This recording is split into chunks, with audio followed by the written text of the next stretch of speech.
Planet. I'm Kay Thorne, and welcome to my channel where we are playing through all the Nancy Drew games from number 1, Secrets Can Kill, to number 34, Mystery of the Seven Keys.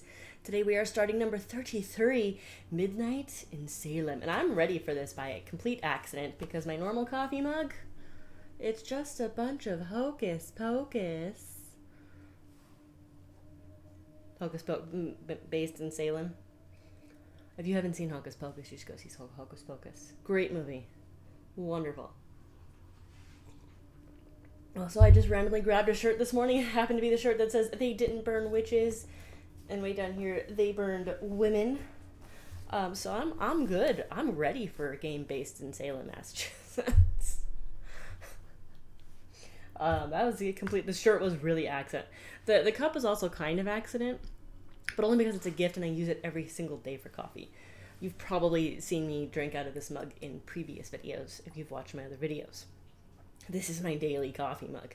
Occasionally I'll have to use a different mug if this one didn't get cleaned the day before, because sometimes we don't have enough dishes to run the dishwasher, and I'm not hand washing anymore. I did that for years. We got a dishwasher. I'm using the dishwasher. The only thing I hand clean are my wooden cutting boards. Wow. Can you tell I haven't had enough coffee yet? So that one's truly just, that's just what I use. The shirt was a complete accident. I was just in the closet, half asleep, going, oh, I got this one. And it wasn't until I started getting everything ready to play that it hit me, and I was like, oh, I grabbed the perfect shirt. That's great. So that's fun. So Midnight in Salem, if you're new to my channel, I mostly do this to force myself to gain a better balance in life of gaming and not gaming. Right now it's going to be a little bit more on the gaming side because I do have a surgery coming up and I want to have a backlog of videos to cover that time that I am in surgery and in recovery. As of today, I am a week and 1 day away from the travel because I'm going to Phoenix to the Mayo Clinic for this surgery. So I'm a week and 1 day away from travel. At the time of recording. At the time of posting, I should be 1 day post-op, I believe. Yeah, I think today is when Sea of Darkness should be posting. And it posts today, Wednesday, and then a week from today. So this is probably dropping literally first day post-op. So I want to have a little bit of, I at least want to get through this game. This should get me through the first week of recovery. I'd like to get through Mystery of the Seven Keys before I leave as well. Just finish off Nancy Drew before I leave. And then when I start playing again after recovery, I will dive straight into Beyond Two Souls. That's the goal. Whether or not that's actually what's going to happen, I don't know. But that is the goal. We'll see how far I can get with Midnight in Salem. If it looks like I'm not going to be able to finish Mystery of the Seven Keys, I'm going to look up how long it takes at some point. If it looks like I'm not going to be able to finish it before my surgery, then I'm just going to hold off till after to play because I don't want to start playing and then have surgery recovery for 2 weeks and then get back into it and be like, I don't remember anything. I was under anesthesia at some point. So we'll see. We'll see how it all goes. But I would like to finish all these and get through Beyond Two Souls before the new semester starts for my work because I am a virtual teacher. So, yeah. That's what we're here for. That's what we're doing. I was gonna say something next, and my brain just, I got nothing. So Midnight in Salem. So if you've been following my channel, you know that there were games that I had played before and games I hadn't. The last 2 games, never played before, never touched, knew nothing about them until I played them. This is a game that I had technically started. It was my first full year as a teacher. It was fall 2019 when this dropped. And the only reason I remember that is because I learned that another teacher at the same school was also a big fan of Nancy Drew and the Nancy Drew games. And I really haven't met a lot of people that know these games. A lot of time they're like, oh, they make games for that, I should check them out. So to meet someone who already knew they existed and everything was really exciting. So she and I decided we were both going to buy the game at the same time. We were going to try and play it kind of along with each other.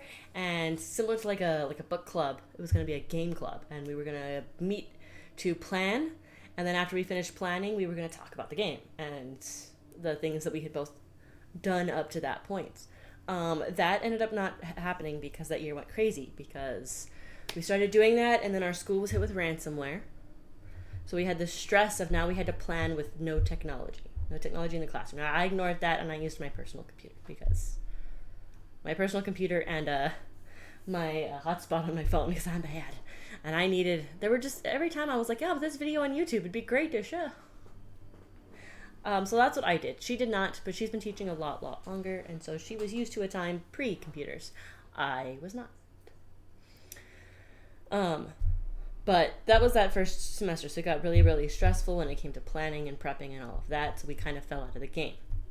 Christmas rolled around, she gave me a really cool blanket. I have it in the other room, unfortunately, I can't show it, but it's for Last Train to Blue Moon Canyon, which is my favorite Nancy Drew game, number 13. So she got me a blanket for that. It was super cool.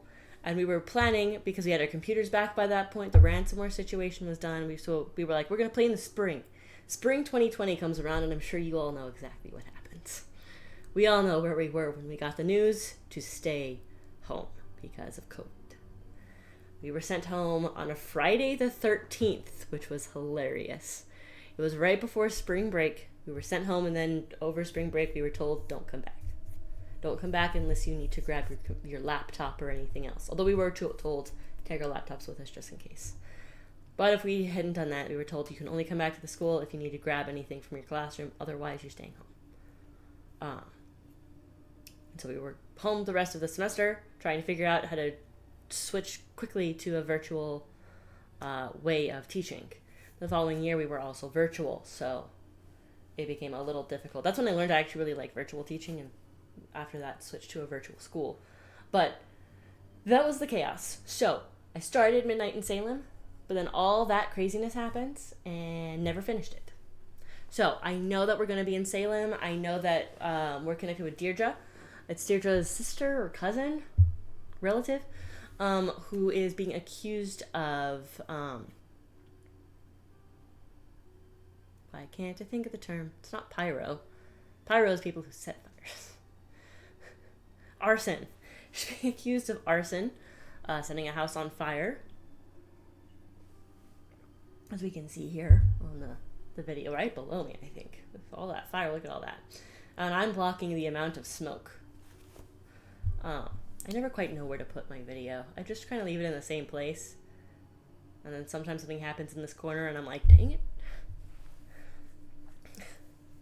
But yeah, so that's what I know. I know we're going to Salem. I know we're helping Deirdre prove this young girl's innocence. I know there's a museum we get to search through. I know there's a woman that's doing, I think she does tours, like witch tours that we talk to. I know we talk to a politician in the town, and I think we go into the town hall to talk to them. I know there's a cemetery or grave? No, cemetery. There's no church attached. Cemetery. And then, of course, the church that's on fire. I got through, I want to say, 3 hours of the game previously, so that will cover most of this video. So this video probably won't necessarily be blind, although I'll have to remember. My memory is not the best. But we'll eventually get to a point in this game where it is completely blind and I have no idea what's happening. Because I just started and never got to finish because of chaos. The next game is 100% blind. But yeah, so that's the story of this particular game and the chaos surrounding it. So now, even though I've got a surgery coming up, my hope is to completely get this done today. Probably not tomorrow. Tomorrow's Sunday for me. But Monday, Tuesday. Because I am on my summer break. It gives me a chance to do that. I do have some big chores to do around the house. But this week should be quieter on appointments and stuff. This past week was chaos because I ended up having to get a new radiator for my car. Especially if I was going to be taking it to Phoenix. Because, you know, they hit 117 yesterday. We only hit 110 where I live. 117, that's crazy. 7 degrees higher. No, once you really hit 110, you don't really feel a difference. And I don't know who all watches this. If you're in a different country, I am talking Fahrenheit, obviously. So let me look at the conversion. I've been trying to learn Celsius. But it's difficult. I want to learn it for cooking because Celsius is great for cooking purposes. Sorry, Fahrenheit is the golden standard for outside temperature, in my opinion, because it really accounts for those minor changes. Because I'm telling you right now, 79 degrees and 80 degrees in Fahrenheit truly feel different. But I think they're like the same degree in Celsius. So, sorry, Fahrenheit's better when we're talking outside temperature. I will stand by that. Celsius, though, I truly believe is better for cooking. So I have been trying to use it or learn it because I think it would help me out with cooking. But it's really hard when you've grown up your entire life with Fahrenheit. Fahrenheit to Celsius calculator, thank you. What is 110 Fahrenheit? 43.3 degrees Celsius. So if you're a person who uses Celsius, it was 43.3 degrees Celsius yesterday. I think we're supposed to hit the same today. And in Phoenix, that would have been 47.2 degrees Celsius yesterday. So all y'all complaining that like 30-something degrees Celsius is hot, shut up. I've got family in Canada, and they're always like, oh my gosh, it hit 36, it's so hot. And I'm like, really? Are you sure about that? Because it's a lot hotter than that. We're in the 40 degrees Celsius range here. Yeah. But I will still stand by the fact that Fahrenheit's better for outside temperature, because it does account for those small changes. And I'm telling you, you feel it. You really do feel it, especially where I live, where it's very dry. Humidity kind of masks it a little bit, because humidity always makes it feel warmer than it is. When you're in a very dry climate, you feel the small changes. So I'm going to stand by the fact Fahrenheit's better for outside temperature. Celsius is better for cooking. I will totally bend to that. Because you do have that at 0 degrees Celsius is freezing, 100 degrees Celsius is boiling. That is so perfect for cooking to be able to really track that. So I really wish we used Celsius for cooking in America, because I think it would make a lot more sense than 32 freezing and 150 or something like that for boiling. Let's just move it to Celsius. Way more sense on cooking. Way more sense. But not outside temperature. And of course, all my scientists out there are going to be like, nope, Kelvin. Yes, you're right, but I don't understand Kelvin.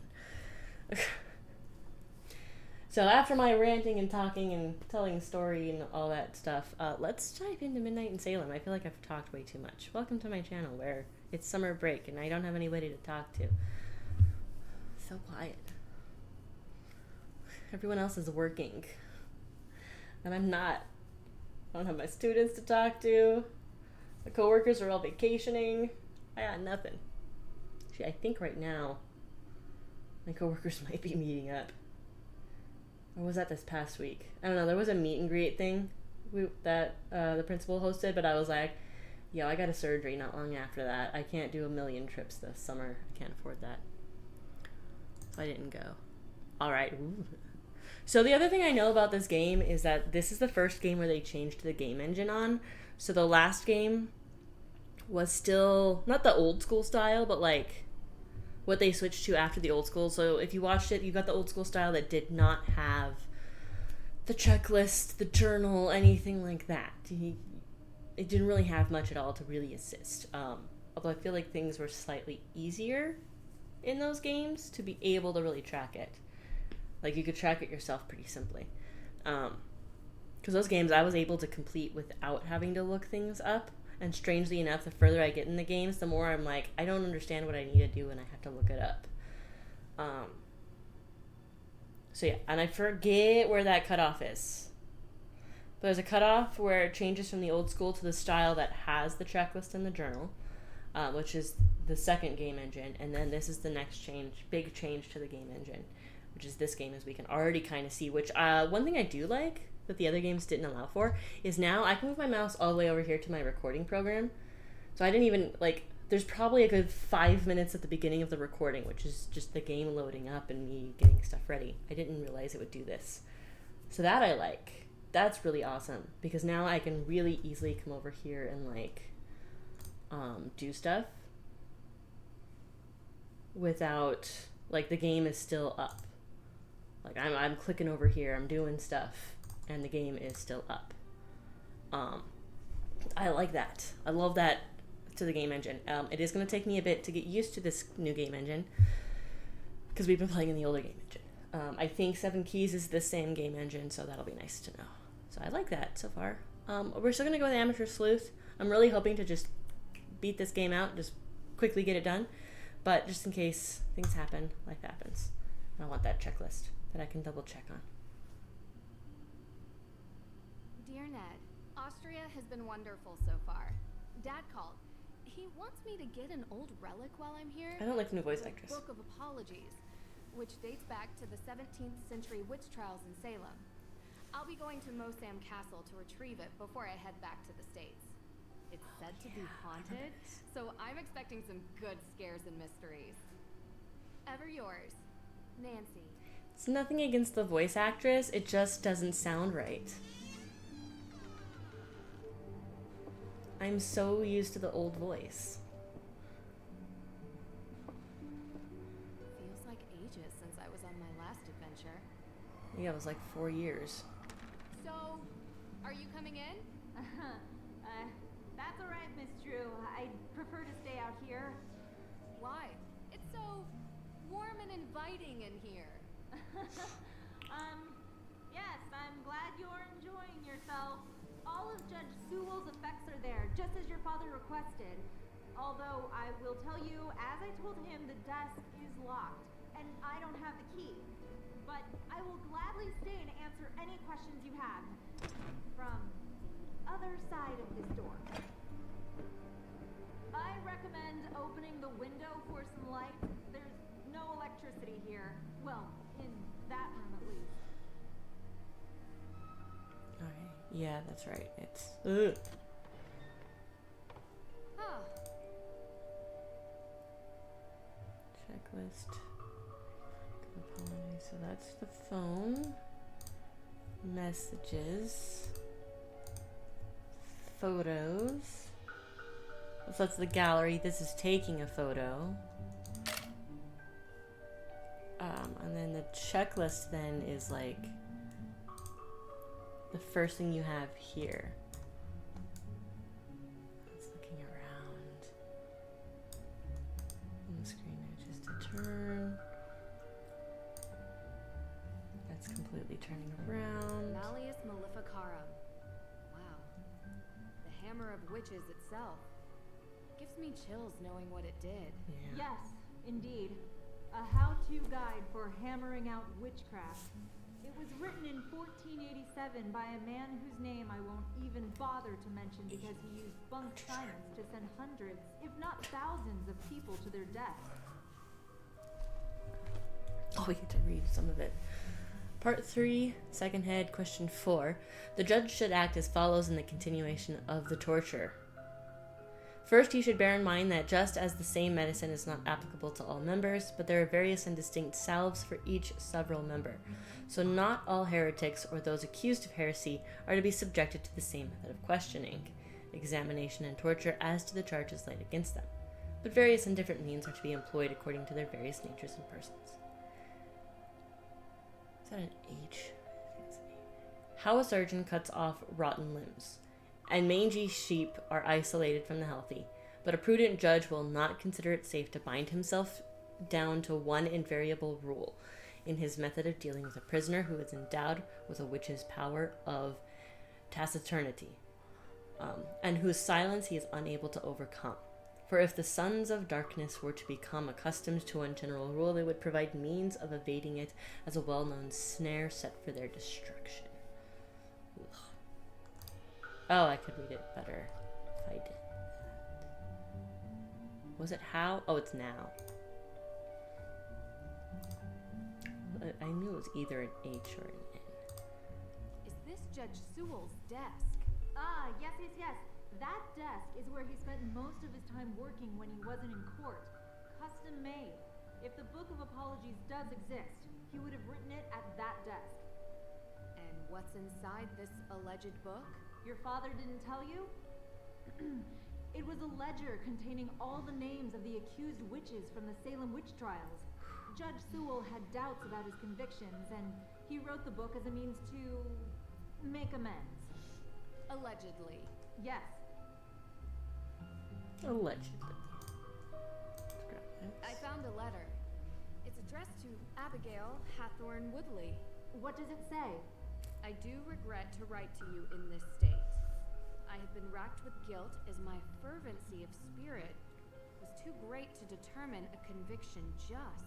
He asks for her forgiveness and for God's.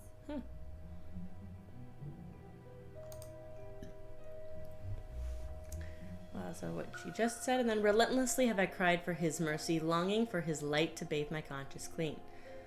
Over recent years, I have been sent punishments only attributable to godly wrath. 2 of our daughters have perished, my wife's mother as well, and our latest child did not draw a breath when born. I must repent, lest my children forever be held in anger and contempt by our Father. To right the wrongs made in zealous blindness, I am writing a book I call the Book of Apologies. To be worthy of his mercy, I am traveling the world to note down all the names of those wrongfully accused of witchcraft. Let this be my final legacy, my only way to right the wrongs I have helped create. My guilt allows me not to ask for your forgiveness, though know that my soul remains forever tortured by the knowledge of what I have done. With regret, Judge Samuel Sewell. What does this mean? Isn't that like a button? It is. I thought so. Locked.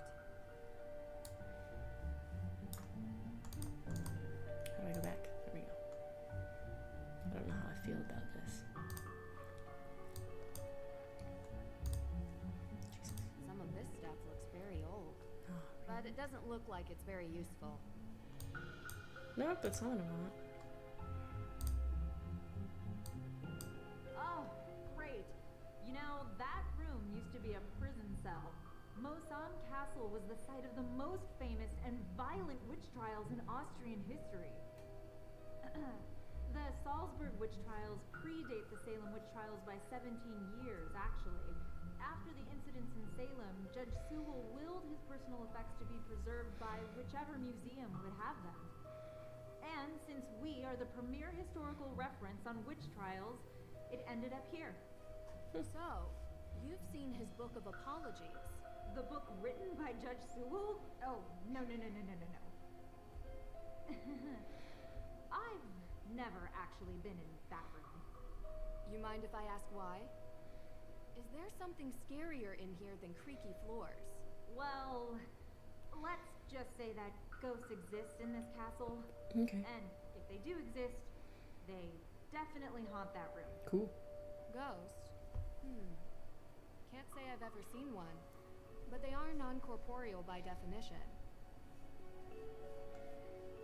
I'm fine with that.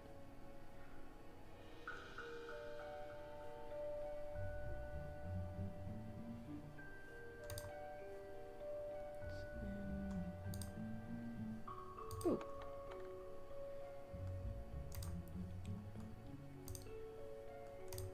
No, not that side though.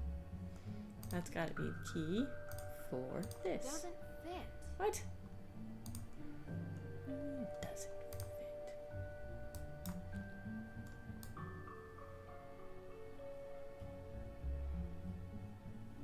Looks like it. Oh no. Hold up.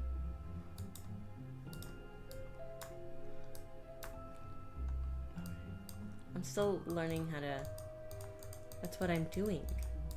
Oh. Aha!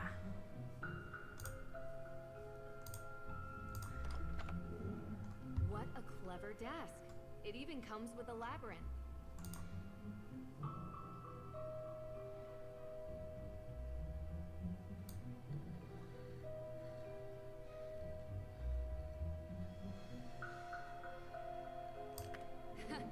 Easy. Actually, yeah. I found it. It's here. What? Really? Amazing! It's locked behind some sort of cage, though.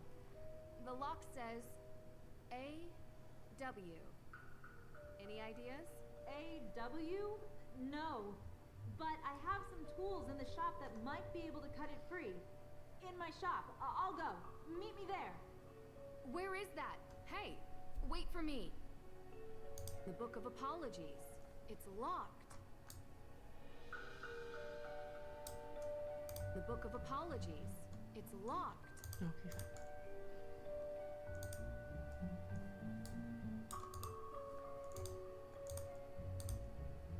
Nancy! This way! Which way? It's foggy. Where is that? Dr. Hurst? Nancy Drew, it's Deirdre Shannon. What's up, Deirdre? Can I call you back? I'm in the middle of... Listen, I know we haven't exactly been besties in the past, but I'm in the middle of something big, and Deirdre, I have to call you back. Wait, don't hang up on me! Elizabeth? Elizabeth! Hey! What are you doing? What? The book! They took the book! Now we've suddenly turned into an action movie. Stop! Stop running!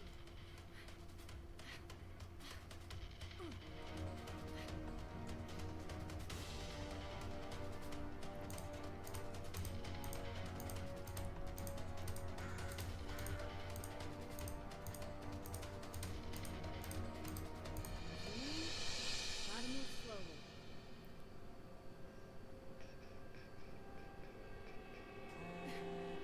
Come on. No!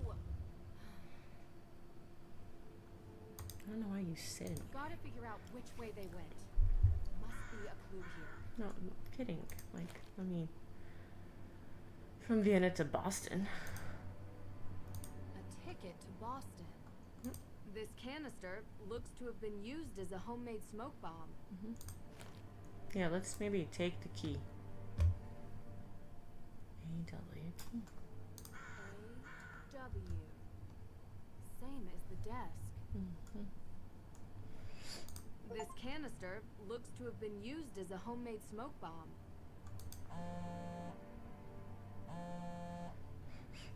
Yes, Deirdre. What is it? You know where I am right now? Salem. Yeah. Salem. As in, witch trial Salem? Obvi. Come on, Drew. My cousin has... Well, she's gotten into some trouble here, and I thought I could help her out. But it turns out this situation is much more complicated than I anticipated. So now, I'm calling you to ask for some... guidance. You want my help?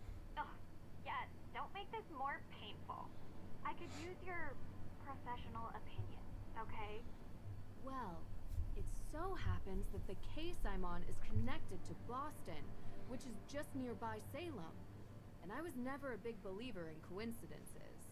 Oh, are you sure? I'd love to. Seriously? I thought I had reached a dead end, but it looks like I have to go to Massachusetts anyway. In any case, a fresh perspective would do me good. Ugh, you're already annoying me, and you're not even here yet. You're welcome. I think it might even be fun. Oh, this is so the worst idea I've ever had. I'll pick you up from the airport.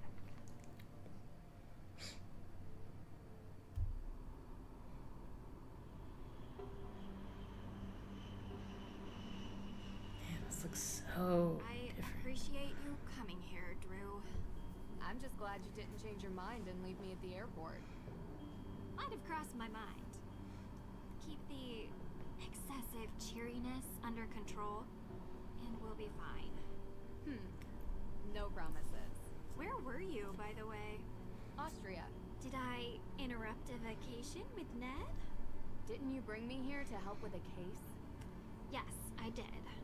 And that's it. A fire? Was anyone hurt? Happened in the middle of the night. No one was there, thankfully. The house wasn't completely destroyed, but the person who lived there had to move out. Just so we're clear, this is my case. I know you're a detective and everything, but this is personal. It's family. Well, extended, and from my father's side. But whatever, that's not the point. It's personal. You take my lead, okay? Yes, ma'am. Of course. But Well, I have done this a couple of times, Deirdre. And in my experience, we can cover twice as much ground if we work side by side. I, you know, respect your experience and whatever, but family trumps experience. It's sensitive, and I don't want you messing it up by being too To what? you. You're a question machine. This requires gentle handling. Delicate. And that's been your approach. Well, like I say, I need help. So, can I ask some questions? Like anyone could stop you. Why don't we start with your extended family? They're cousins. The Perrys. Parry. Oh, like in fencing. Yes. Tegan is the older one. May is younger. They had a difficult childhood, okay? And now May is suspected of committing arson on the most important historic mansion in Salem. And I know it's not true. I know it. What can you tell me about May? She has a reputation as a troublemaker. Seems like a loner to me. Maybe a bit odd at times. Sometimes she can even sense things before they happen. Odd how? I don't know. Troubled teen stuff, difficult time as a kid. Oddest thing is, she won't give an alibi. That would be seen as suspicious. That's the problem. Everyone is so suspicious of her. Prejudice, I guess. Because of... well, you'll see. Sounds like we should talk to her soon. Where do you think we're going? What does Tegan think about this? She's worried about May, obviously. Tegan isn't like May. She's upstanding. She works at the Salem Museum and doesn't know a thing about criminal cases, which is why she contacted me. One more question. What can you tell me about this historic mansion? It's called the Hathorn House, and it's old. Like, really old. And now it's been set on fire.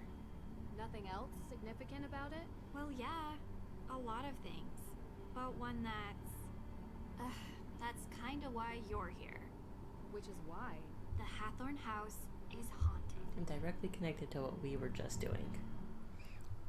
Because isn't that who the letter was sent to? The letter we read?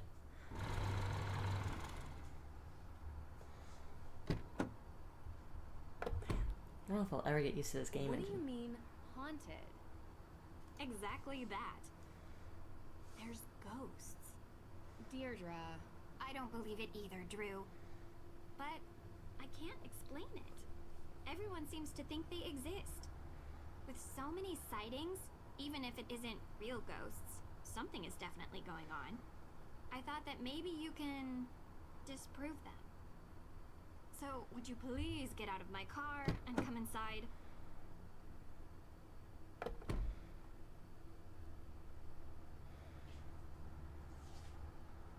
If we're going to work side by side, you'd better learn to keep up with me. That's a cool pumpkin. You must be Nancy. Thank you so much for coming.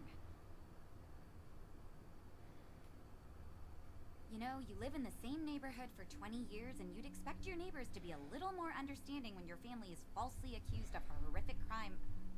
Oh, I'm sorry. How are you, Deirdre? I'm good, thanks. Tegan Perry, welcome to my home. Well, our home, although right now my parents are literally on safari in Namibia, so while their daughter is being convicted of a crime she didn't commit, I'm taking care of things around here. They'll be home soon. Hopefully. A very expensive courier is tracking them down in the bush. Top notch. I found him on the internet. Deirdre tells me you'll be assisting her in clearing my sister's name. Assisting? Yeah. She's innocent. I don't know why she won't help herself. She's got a difficult reputation. Well, you know, Deirdre, what people here can be like. She doesn't trust easily, not since... I'm sorry, are you hungry? There's clam chowder, homemade. A little taste of New England. I made up the guest bedroom for you, Nancy. Oh, cool. Deirdre, sorry, you're bunking with May. Make yourselves at home. Oh, I almost forgot. After you girls get comfortable, you two should swing by the museum. Might as well take in some history while you're here, right? Just don't get suckered into that witch's walking tour. Olivia Ravencroft is not a witch. She would have you believing all kinds of nonsense about the town being full of ghosts. I thought you two used to be friends. That was a long time ago. Look, I'm sorry, I gotta get going. Running late to an appointment. Thanks, Tegan. I appreciate you letting us stay. Before you go, do you have time for a quick question? Nancy, we just got here. Sorry, I know you're in a rush. It would really help. Of course. I have time for one question, if it'll help.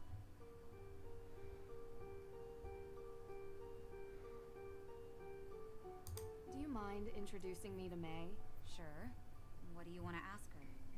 Well, I'd like to start with what she was doing on the night that the arson took place.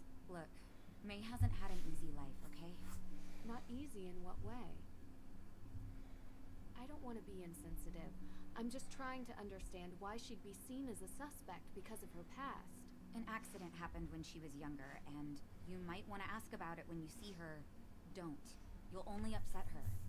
She's not very forthcoming with strangers, and people tend to judge on appearances. You understand? I understand completely. So she trusts you, right? Yes. So, did she tell you what she was doing on that night? No. But she's innocent, I know. Okay. But how do you know? She's my sister. I just know, all right? Sorry. Things have been stressful around here. I really do appreciate your help. Okay. Bye.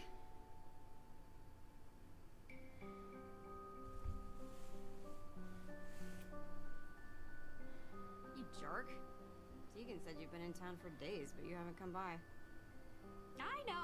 I know. I had to check in with your case at the, Look, I didn't want to bother you.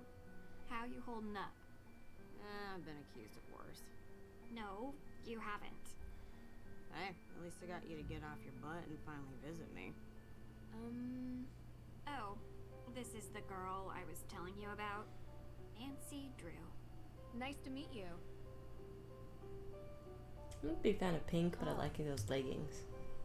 She really doesn't want to talk. This could be difficult. Any advice? Do better? I'll be in the kitchen. So helpful, Deirdre.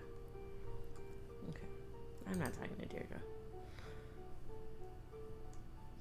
Gotta check through here. Huh. Always gotta have those Cocoa Kringle bars, you know.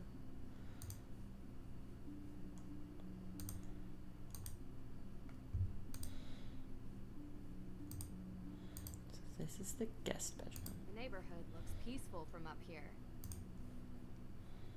Huh? Candles everywhere. What? Museum.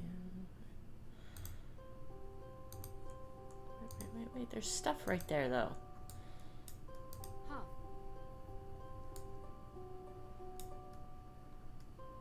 Oh, that's how you look down. I wonder if I could have read some of that stuff on at the museum. We don't need to sleep.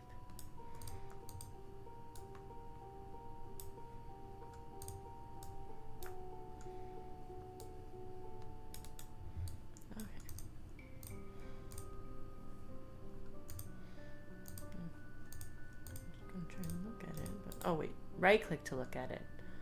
What does this mean? Anything on the back? No? What does this mean? What? We all went through a witch phase in school. What's up? Nice to meet you. Yeah?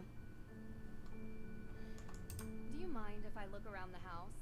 Ugh, you're so weird. I'm done talking, okay? I see the burn on her face. Probably has to do with whatever the accident is. Rust be gone. Now that's handy. Never know when a bit of stubborn iron oxide will get in the way of investigating. So take it. Thank you. Any books? Hiking the Patagonian Highlands, Outback Safari, Survival Guide for the Rainforest of Myanmar. The Perrys have a real taste for adventure. Seriously.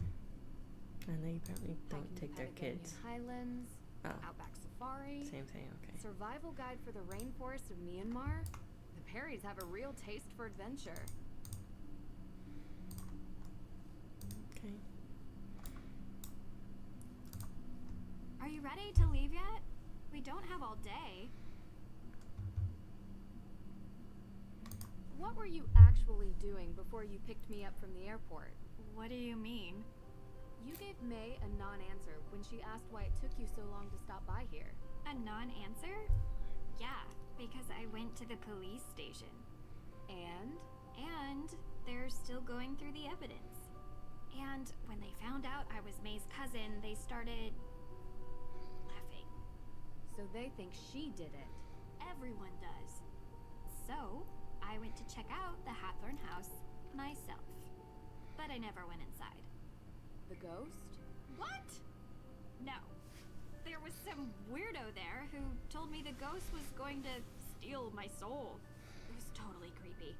And then I found out that everyone in this town believes in ghosts, so I didn't enter. Well, whatever or whoever it is, there's an explanation behind it. Did the police give you anything? Anything at all?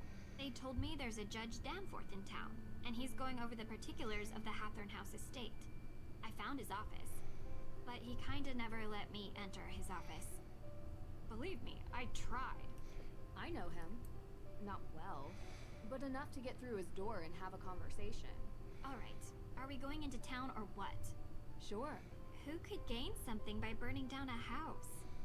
Insurance claim, maybe? Possibly. Means, motive, and opportunity.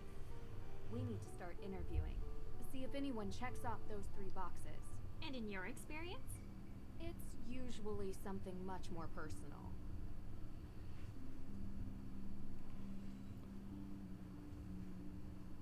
I just realized that I need to message my D&D group and check in with a couple people to see if they're joining virtually tonight or what's going on. This tour sounds interesting. Don't tell Tegan that's your plan. It'll give us a good overview of the town. Mm-hmm. You mean I want to meet the real witch of Salem? No. Yeah, I do. She might know something. I wonder why Tegan doesn't like her. You don't have to investigate everything, Drew. Yes, I do. Olivia steals Tegan's visitors, sounds like.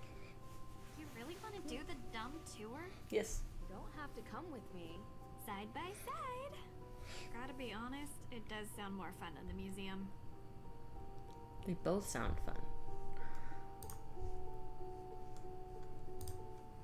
But she is right on the fact that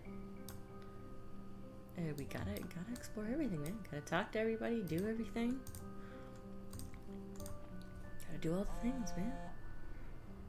Why is my phone vibrating? Oh, Ned. Ned! Hi! Nance, how have you been? Thanks for finally picking up. Sorry. I've been on a flight. Busy on another case, huh? You know, you should really enjoy yourself more, Nance. Life's too short to be working all the time. This isn't work for me. It's fun. Mm-hmm. Besides, crime doesn't take a vacation. Speaking of which, how's yours? Ned, come on. Yeah, 1 second. Sounds like you are having fun. You know, standard fare. Nothing too crazy. I miss you, Nance. I miss you, Hey, give it back. too. Nancy, I'll call you later. Call you later, Nancy. Well, that was... Weird. Ah! That's like the worst jump scare I had. I was not expecting her to be right behind me. Jeez. Come on, Deirdre.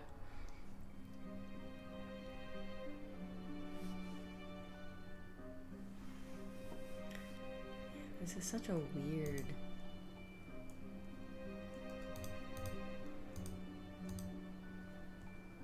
game engine. What the... Deirdre gave me your number. Sorry about before, I was stressed. Don't worry about it, and thanks for getting in contact. Where can I find the museum? Oh, you're so welcome to come by. We're on the opposite side of the town square from the courthouse. Just turn right and go past the old cemetery. You can't miss it. Thanks, I'll stop by. Great. Oh, we got stuff from Carson. Oh, we can read. Oh, Nancy, as I mentioned, my phone mail acquaintance in Salem asked me for a favor, and since you're already in the area, it would be great if you could help. Oh, no worries. I love me a good castle. Still, I apologize for having to vacation. I understand. Don't mention it's fun, really. Great. Let me know when you've met Dr. Hurst. The book should hopefully be stored somewhere within Motion. Will do. Talk to you later. Take care, Nance. Dad, I'm so sorry the book was stolen. Was anyone hurt? Are you okay? Yes, I'm fine. Elizabeth is shaken, but luckily she wasn't nearby when it happened. Did you get a good look at the thief? He was wearing a dark hood. I don't think she. And used smoke bombs to cover his escape. Well, I'm thinking her. I am traveling to Salem to help a friend with a case that I think might be related. Always hot on the trail. Just be careful. An old book isn't worth putting yourself in danger for. I'm always careful, Dad. You get knocked out every game, Nancy. You take care too. Love you, kiddo. Talk to you later. Okay.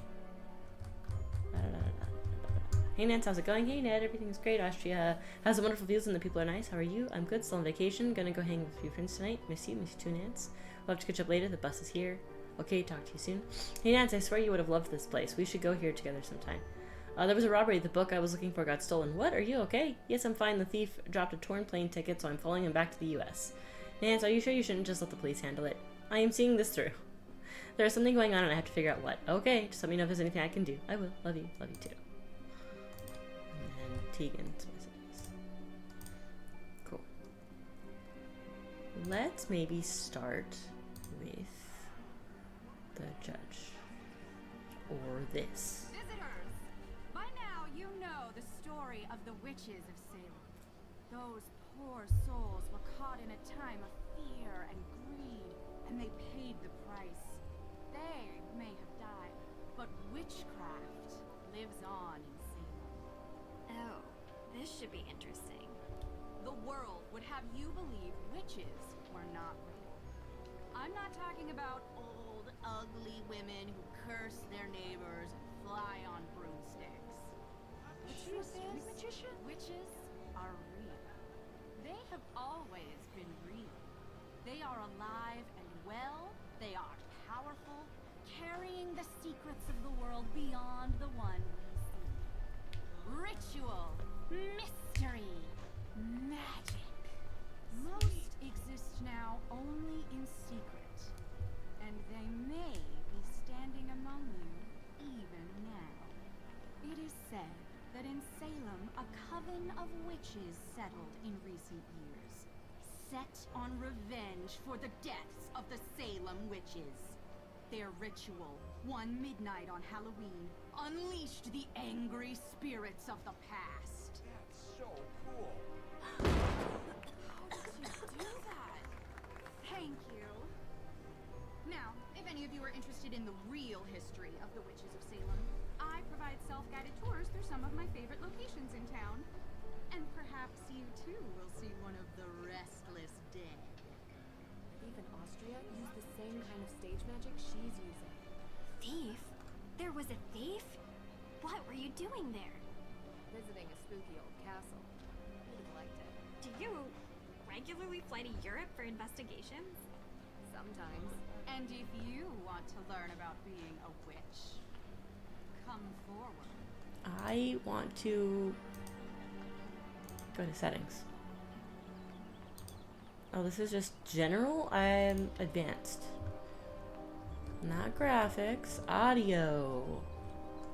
I want to bring that music volume down. I could barely hear them talk. I'll bring ambient down a little bit too.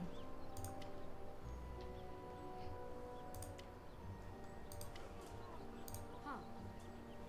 I have to do something with those candles at some point. I don't care about her right now.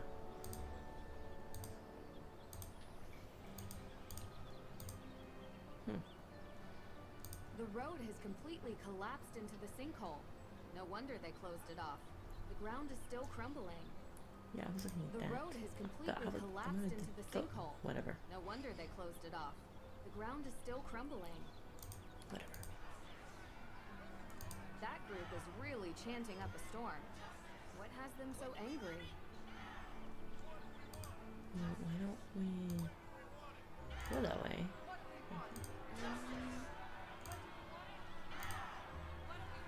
False judgment, false claim.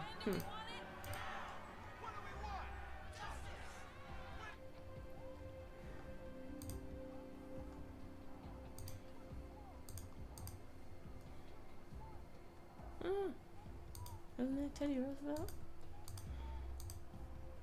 Yes, can I help you? Hi, sorry to bother you, but we were looking for Judge Danforth's office. Just across the hall. Why? What did you two girls do? We didn't do. I'm kidding. Alicia Cole, Esquire. Nice to meet you. I'm Nancy Drew, and this is Deirdre Shannon. You're a lawyer. Salem's best. The only practicing lawyer in the historic town limits, if you could believe it. And if you girls were in any trouble, I'd have no problem representing you. You both have that innocent look. Juries love it. So you're saying we could get away with a crime? We? No? Partners in crime? Sorry to bother you, Miss Cole. We'll check in with the judge. Have a good evening. I want to ask her questions. Can I help you? I'll come back later. Darn it.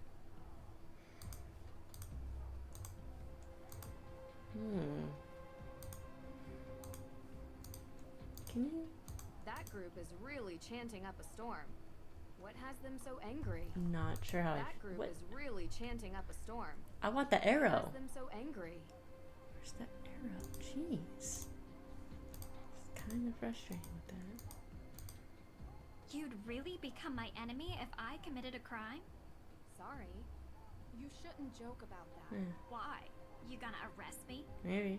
No, but I'd call the police to report you. I'd also recommend you a decent lawyer, because I'm an excellent witness for the prosecution. Wow. I'm a lawyer's daughter, Deirdre. Don't mess with me. Hello? Good point. Judge Danforth. Yeah, hello. Ted, is that you? Ted? No, Your Honor. My name is Nancy Drew. I think you've spoken with my father. Nancy Drew? Carson's daughter? Yes, and I'm with my friend Deirdre Shannon. We're investigating the arson of the Hathorn house. Ah, yes, yes. Can we come in? Well, you see, no, I mean, I'd let you in, but I seem to have been locked in my office and I need some help getting out. Do you know where I could find a key to your office? Yes, I believe I gave a copy of the key to Alicia Cole as backup. She's just down the hall. I hope she's still here. No, we just talked to her. Hold up.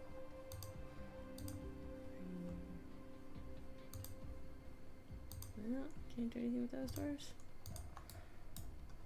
No, okay, fine. Yeah. Man, this is so picky. Yes, can I help you? He said you might have a key. Sorry, I gave him my spare. Unbelievable. Does this ever end? Oh. Well then, do you have a paperclip? Yeah. And if you don't mind me asking, what business do you two have with the judge? We're helping the judge with a case. Anything I can assist you with? Thanks, but I think we got it. No need for a lawyer. At least, not yet.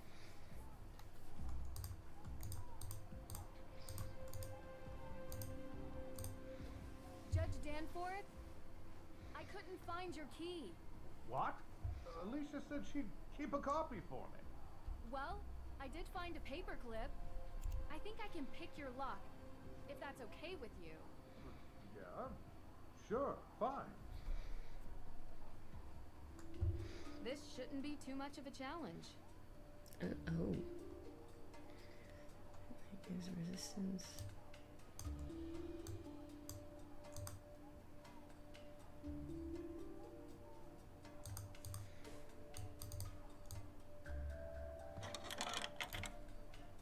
No. Oh, definitely not. So it is this one.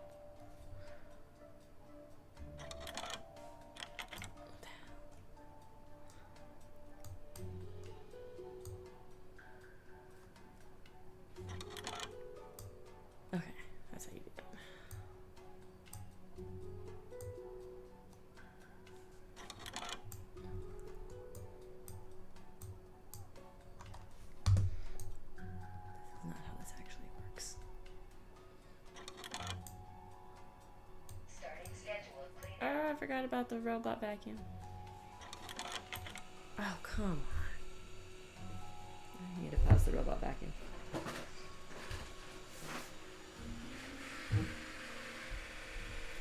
Positioning. Stand by. Come on. I need you to load. Load. Pause. Actually, I can't even run today anyway. Returning to dock. Okay. So return it to the dock. Positioning. Stand by.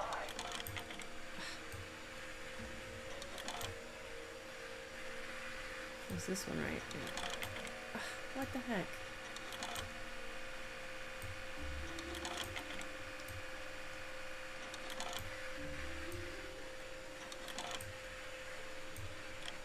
Nope. Yeah.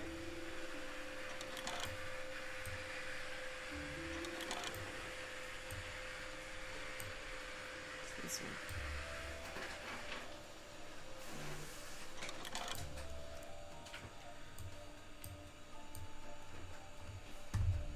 Charging.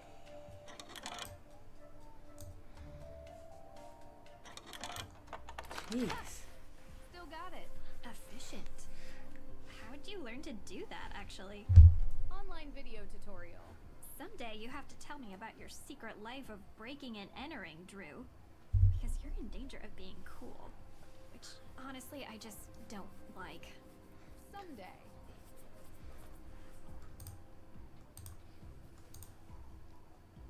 That is a mess right there.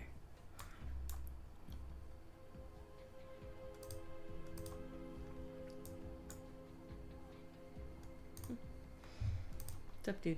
Ah, those protesters are out there again, stirring the pot. You know, this town used to be a quiet place. It seems lately there's been an element that has infiltrated our community. I have no doubt one of those troublemakers locked my door and threw away the key. Now, Nancy, your father and I have discussed. Oh, sorry. I'm not Nancy. Of course you're not. You look nothing like Carson. Did your father ever tell you about the time we won 4th place at the Lake Winnipesaukee Regatta? You see, at the time I had 20/10 vision, so I was the navigator and...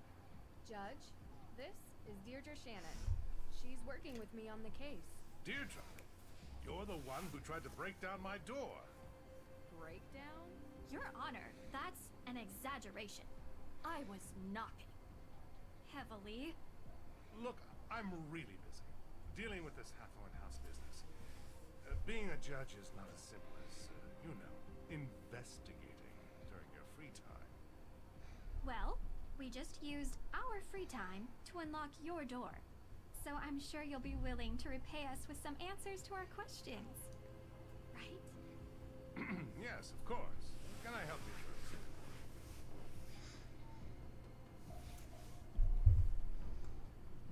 Can you explain to us how you're involved with the Hathorn House? Well, yes. The house was built by Judge John Hathorn during the 1600s, and it represented the oldest surviving structure from that era. Judge Hathorn, of course, was one of the 3 judges that presided over the Salem witch trials. Yes, and I'm sure we can read all about the home's history in Salem's museum. More recently, Frances Tuttle, Judge Hathorn's last direct descendant, lived in a small section of the house while the rest was left to fall into considerable disrepair. She was alone, except for a part-time caregiver, Lauren Holt, who had a bedroom in the carriage house. A few months ago, Frances Tuttle passed away, which left Hathorn House without a legal heir. According to the historical statutes of Salem, after 90 days, the house reverts to public property. The deadline of which is 2 days from now, at midnight. So, how did Frances Tuttle pass away exactly? The woman was 88 years old. The coroner confirmed her death was of natural causes. So they never investigated Lauren Holt. You need the suspicion of foul play to investigate someone, young lady. We'd like to speak with her all the same. She still lives on the estate, although for how much longer we do not know. You can also find her in her shop, Luminous Infusions. She might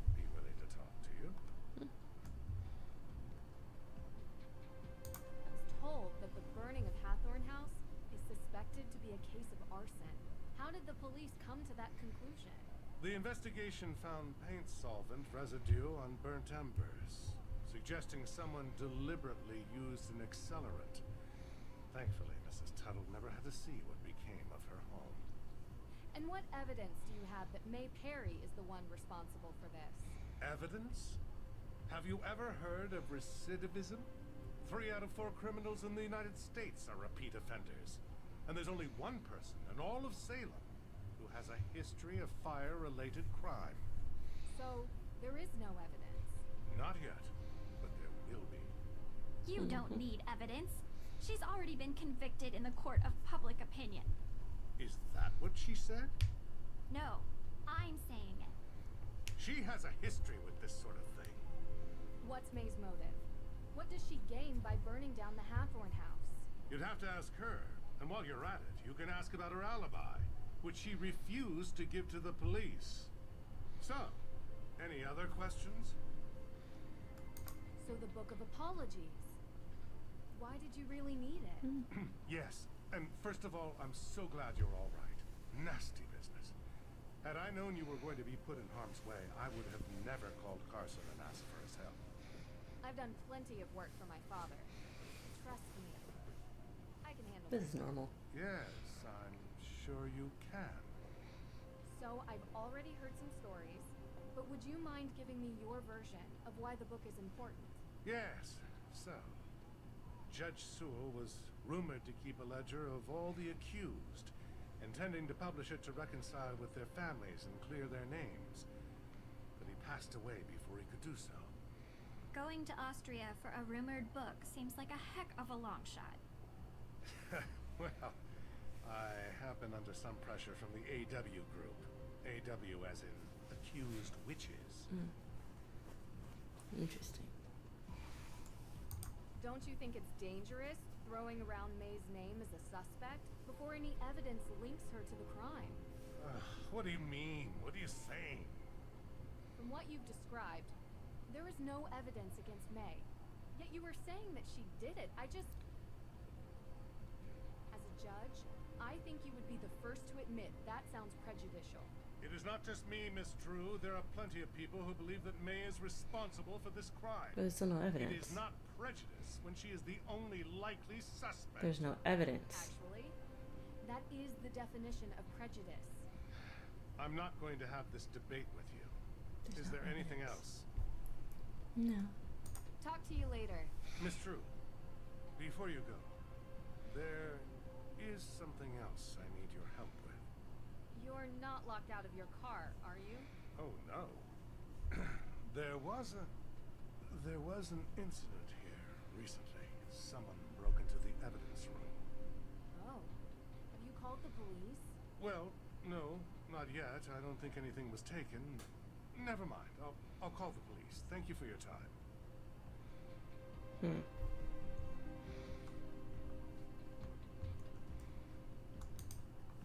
want to search his office, but he's right there. I can't. Dang it.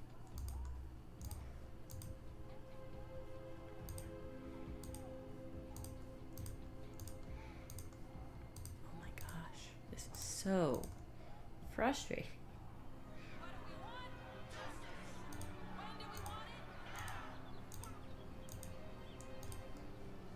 I don't want to talk to her yet. Let's go to the museum.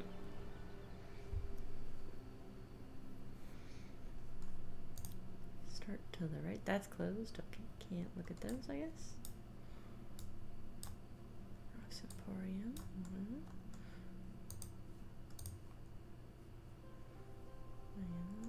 The carefully researched genealogy of several accused witches. Their names weren't fully cleared until 2001.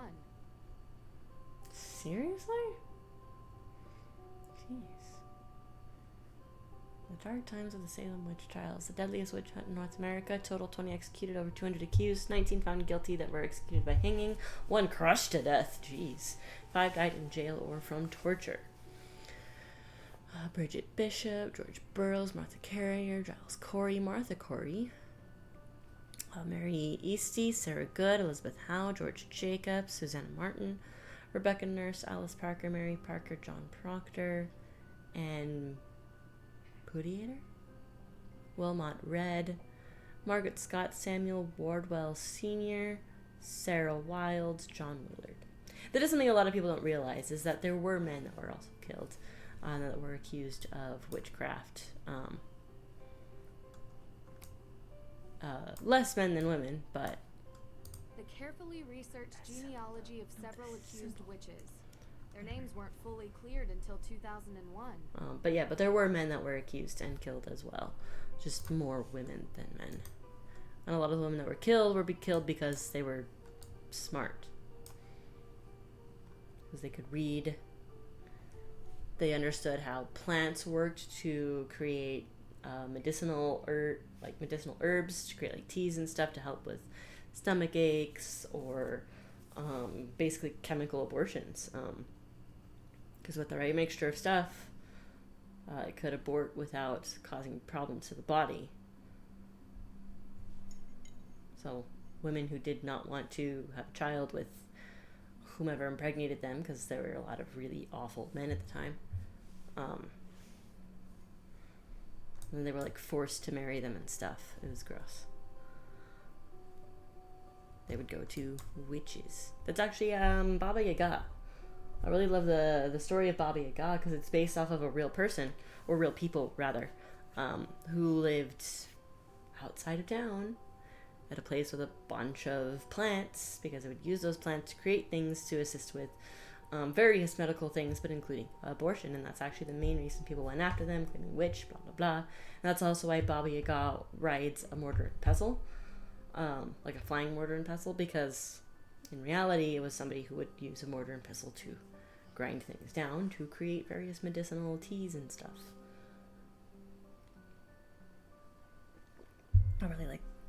I really like looking at those those kinds of stories, like folklore, and learning like what they kind of tie to in real life. I don't know much about Koshi the Deathless, which is another not Russian. What's the term? It's pre-Russian.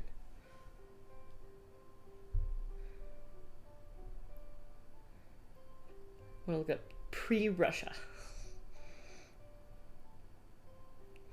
What is it actually called, that area?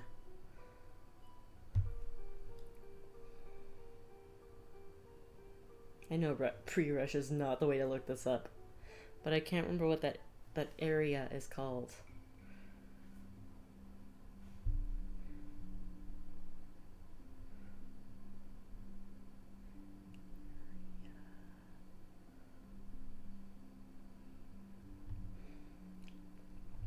What is that? Is it a republic? Some kind of republic or something? I can't think of the term.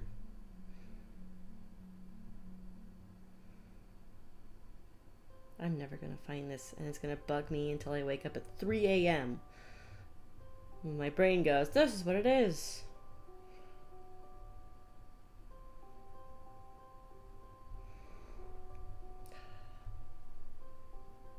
Maybe if I just look up, like, Koshi the Deathless. Seriously, man? Seriously? What kind of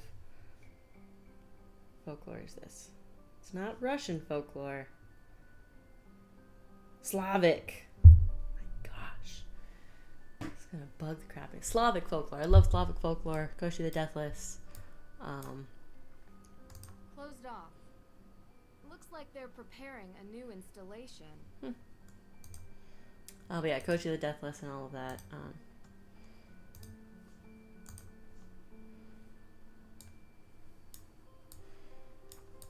This also has this. We accused my history never again be repeated.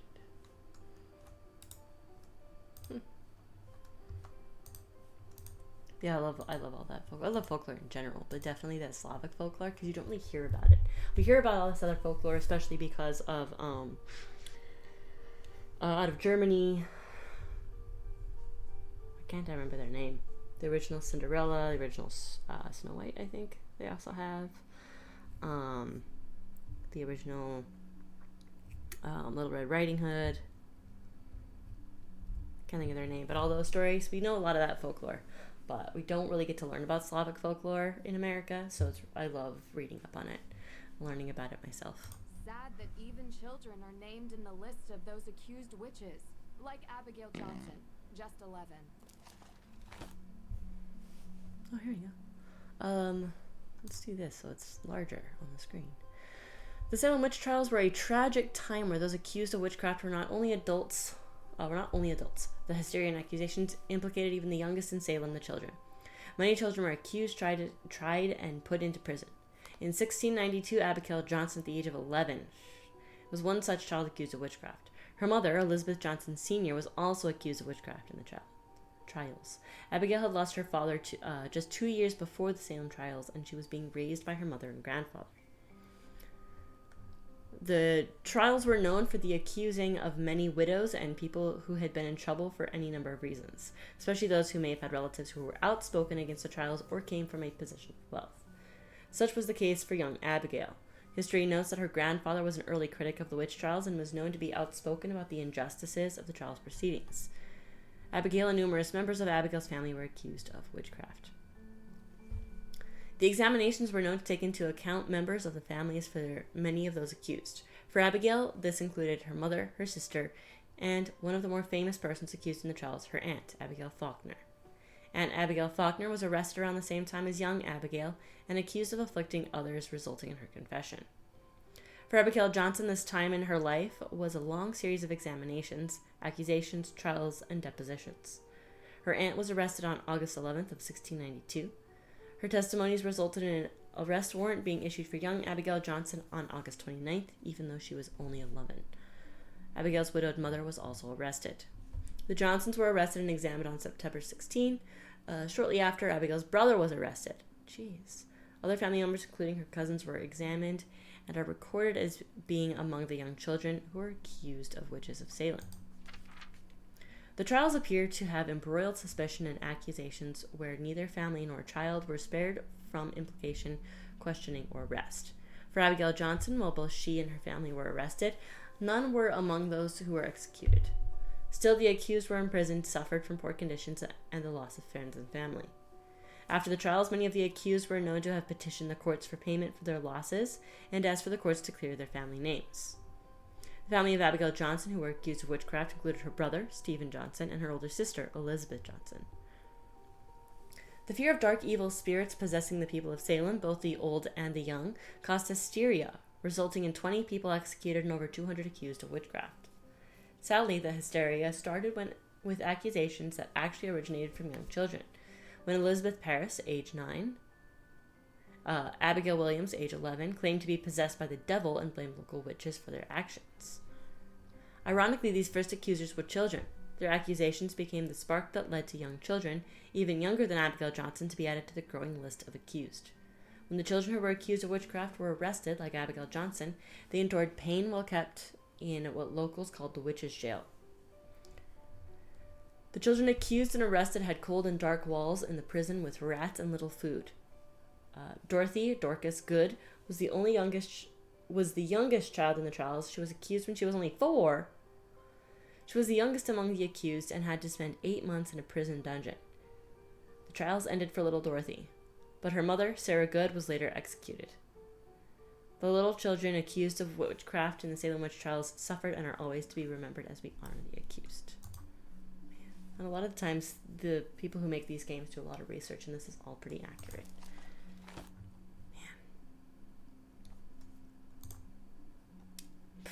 Beatrice Hotchkiss, of course.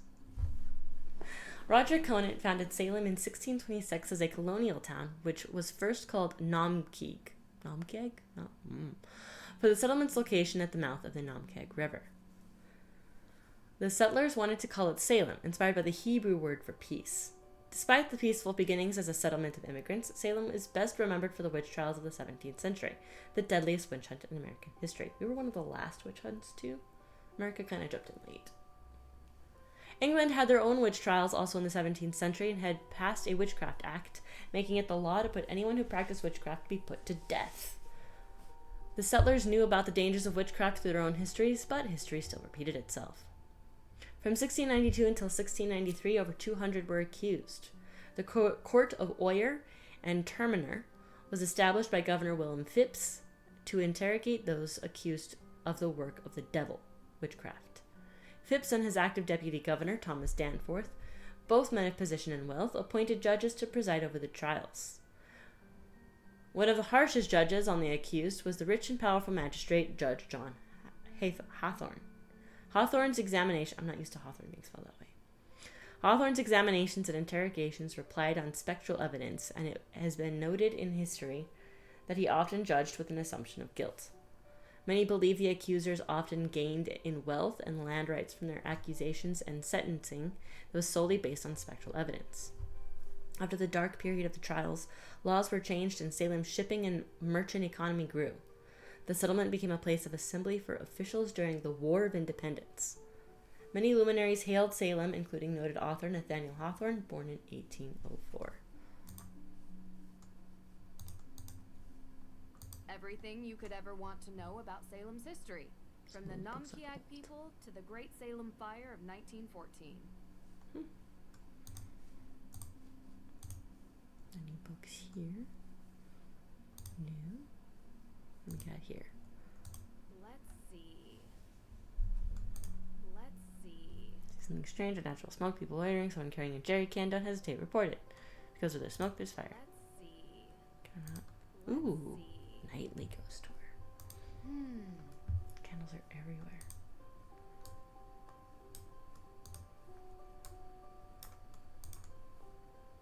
Witchcraft in the village. Court of Oyer and Terminer, May 27, 1692.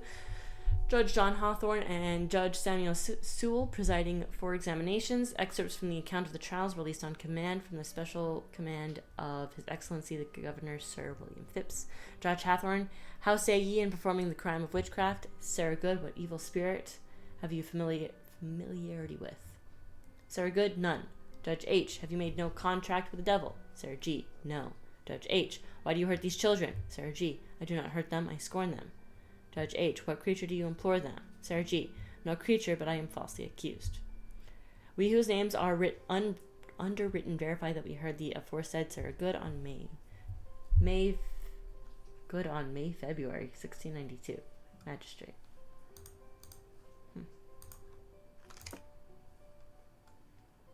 Admissions?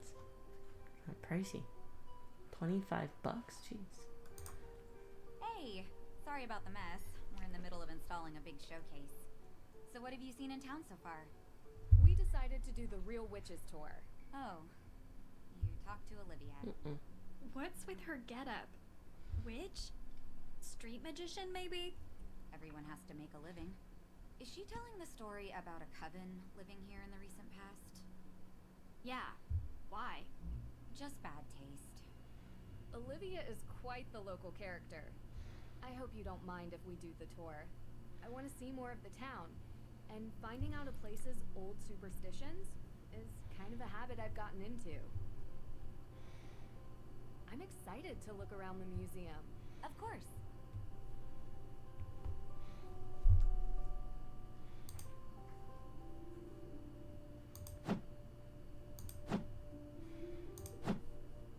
I like that one.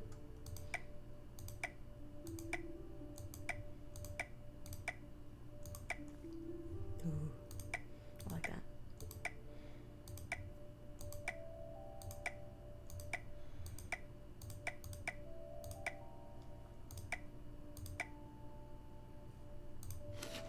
Done. This looks great. Now to find a nice place to put it. Cool.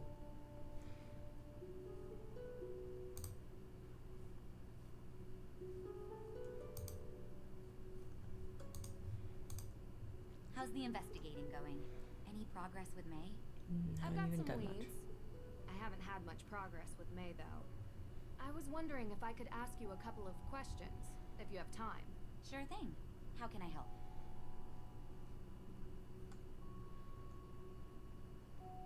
So what's the deal with these pumpkins? Oh, yeah. I've prepared some pumpkins that visitors can carve and bring with them to place around Salem. Feel free to give it a try if you want. It's really fun and completely free. Do you have any more information about the Salem witch trials? Did the exhibitions manage to spark your interest? They did. I found this display showing the ancestry of the accused, but it didn't seem fully complete. I was wondering if you had more information stored here somewhere. Well, we do have the upper floor, which is also where I keep most of my accused witches' stuff. Would it be okay for me to go up there? I'd really like getting a better picture of the history of Salem. Usually we don't allow people up on the second floor. It's restricted. But maybe just this once I can make an exception. You are here to help, after all. Yes, so I am. if you think it would benefit you, feel free to go up there. Thank you. I'll open the door for you. It's actually really cool. The stairs are hidden behind a bookcase. Hold on. Really? Oh, what? That's so cool. Well, that's where I'm going.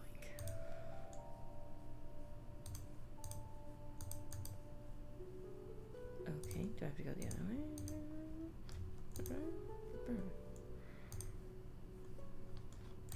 How do I get back there? There we go. Jeez.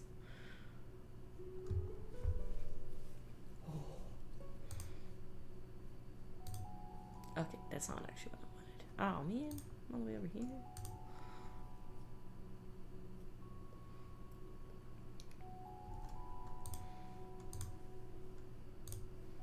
Nope, that's what I want.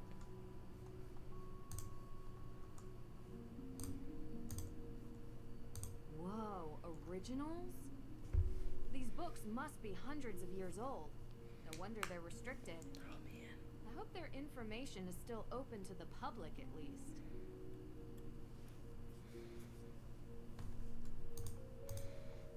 I would be drooling if something like this actually happened to me.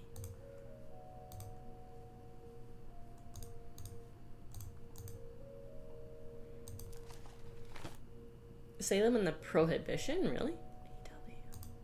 The AW sign is suspected to be created by bootleggers during the Prohibition. I don't think it is. Criminals used the sign of the AW, stating it stood for another way. I don't think it does. Cleverly thinking those opposing strong drinks would believe the AW signs to be proclaiming and meaning to choose another way, or lifestyle, to choose to turn from the use of spirits. While some believed that to be a good message to turn users to another way of life, it was in reality only a cover. To smugglers and gangsters, the AW sign was code for another way out. The AWs were carved in trees and were hidden markings used as a sign that marked the path that led the way to the hidden tunnels underground so they could smuggle their goods out. The directional signs, according to tales, led to secret underground passages to smuggle the illegal goods to gangsters and gain wealth off the illegal beverage.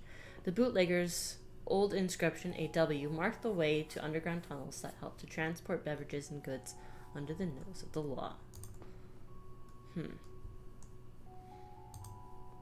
Someone's a busy bee. Old court protocols, ancestry records.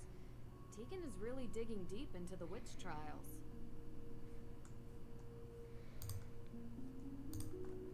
The AW, the Accused Witches Organization, recognizing the injustices of the past by honoring and supporting the ancestors of the accused. Righting wrongs of the past. We fight for justice and clearing of all the family names. We educate with special lectures in the AW meetings to remember the past and prevent witch hunts of the future. The AW is a safe community to express your feelings for the lost relatives and to seek ways to honor their memories and where those descendants of the accusers can seek forgiveness. Fundraising for the memorial for lives lost in global witch trials and relatives and descendants around the world. Join us in fighting for the evidence that proves the innocence of the wrongly accused. AW, the past cannot be repeated. Raising awareness through education events and memorials for the accused. AW Healing Series. Special community support for the accusers and the accused for healing of the past to grow a better future. AW Power, a movement to reclaim selected lands that were illegally lost to greed in the trials for the creation of centers for memorials, events, and lectures. The AW have their rights. Today they can be restored through global centers that educate, restore, and honor all of the accused. The real evil is in the accusers rather than those accused. The shame of being associated with the killings of the innocent in the Salem witch trials had a devastating impact on those associated with the accusers of the innocent who had blood on their hands. For the descendants, the shame was often too great to endure. Many moved from the area to start new lives, others changed their names. A famous author, Nathaniel Hawthorne, was such a descendant. Author Nathaniel Hawthorne was born Nathaniel Hawthorne. That's why it throws me off in the name. And he was the great-great-grandson of the noted ruthless Judge John Hawthorne, who had sent many to their deaths in the trials.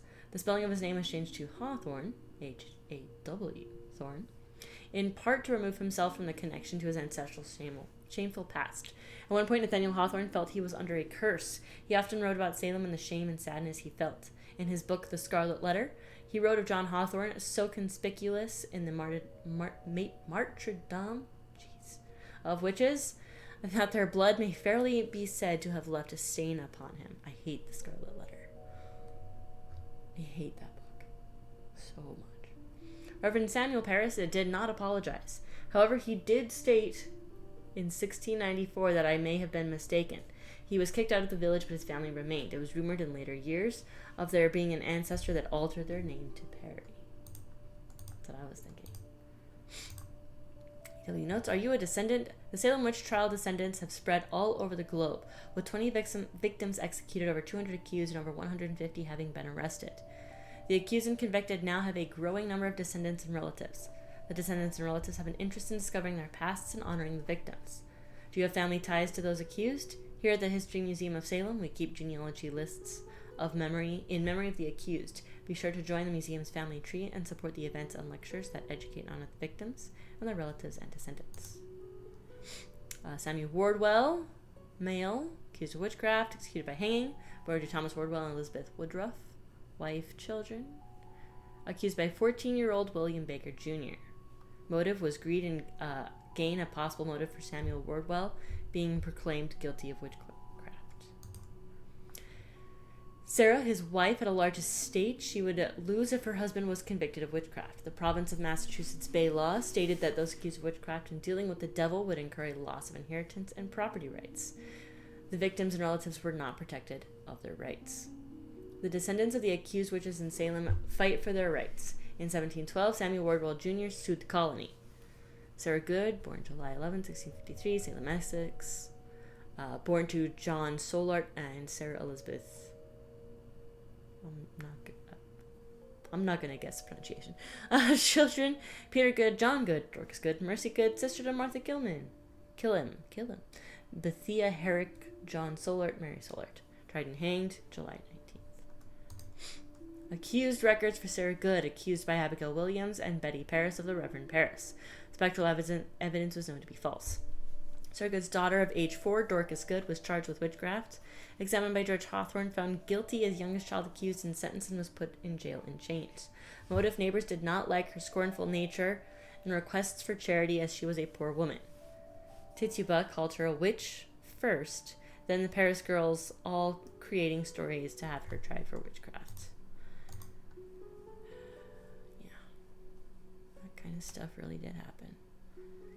It's down there. Fine. I was wondering if they might be related to someone.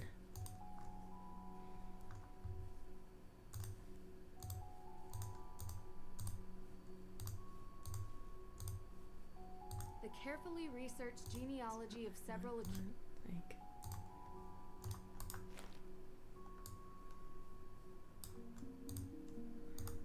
Like, no, I think we've searched a lot here.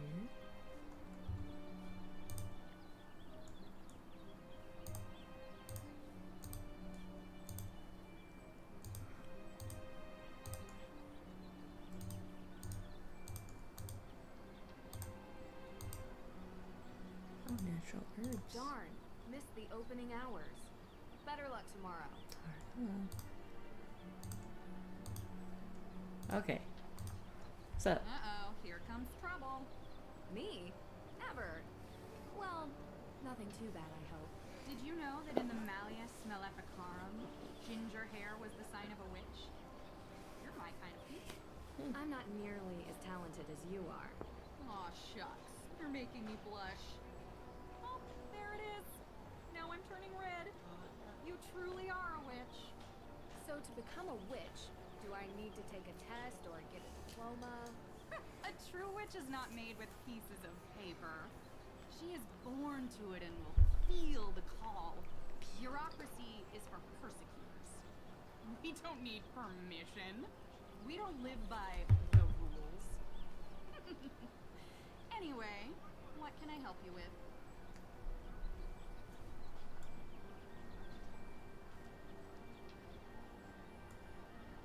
How did you perform that trick?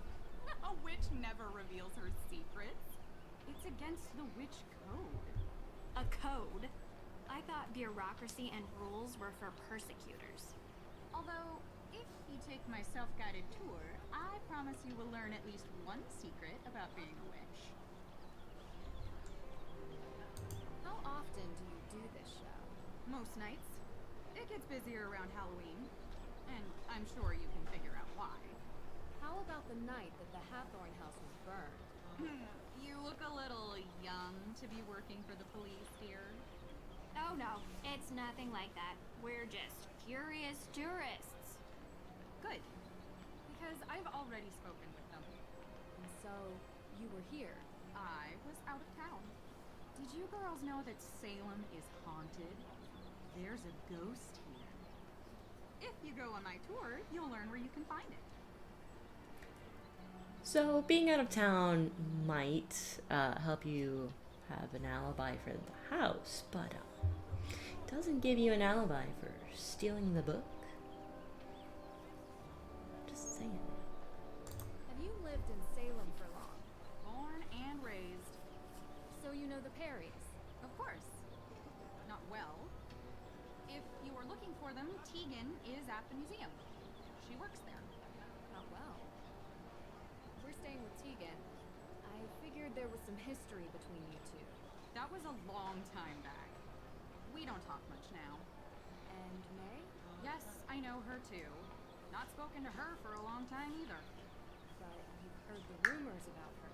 May is a troubled girl. And sometimes such girls get blamed for things that were not their... I don't think she burned down the Hathorn house, if that's what you're trying to get at. People with mundane minds look for mundane explanations. People who don't actually want to do the work of investigation also blame anybody they think could possibly do it. Do you really believe some modern witch coven unleashed ghosts on Salem? About 8 years back, there were rumors of a coven that they performed a ritual to return the dead witches to Salem to seek out their revenge before the witches moved on. Is there any evidence of such a coven? Ever since then, ghost sightings have gone through the roof. Salem is now considered the most haunted place in the country. Interesting. You think it's a coincidence that the former home of the Hathorns was set on fire? I got grout under my fingernails when I was fixing my grout yesterday. Okay, get it out. How else could the fire have started? I heard there was not a single living soul in the house when it started burning. Keyword, living. The world is composed of two equal parts, dark and light. The light we see every day. It's the trees, the people, the birds. It's our world. We can even see it at night. The dark is the unknown. A plane of existence that vibrates just underneath the light. But if you were in a place like Salem, a place where a painful history permeates every surface, every crack, every brick, and every tomb, the dark will appear. Usually when you least expect it.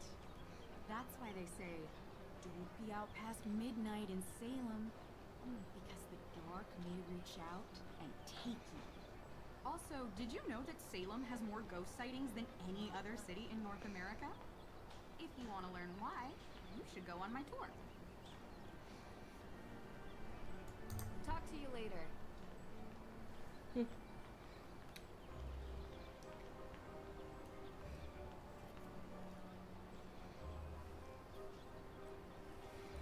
So I guess I can't go on her tour yet. Based on Fire at Hathorn House. We all know certain renegades in this town know something or two about fire. May Perry? You don't think she'd do it again, do you? She was so young. Wouldn't surprise me. Creeping around back alleys with her hood head down. Where there's smoke, there's fire. Well, with her history, she's bound to already be in the sights of the neighborhood watch. So we'll find out soon enough. My thoughts exactly. Maybe.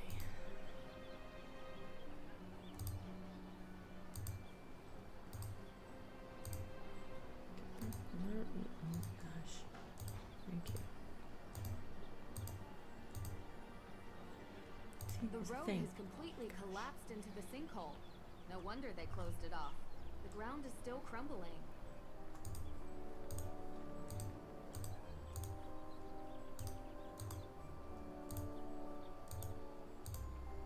It'll be more useful to explore the graveyard with a tour guide. I don't want to explore my tour guide.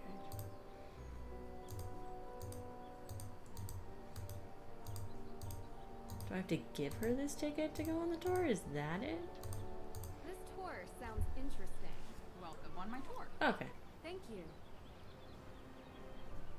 Found tablet. Oh, so like the tablet tells me all the stuff.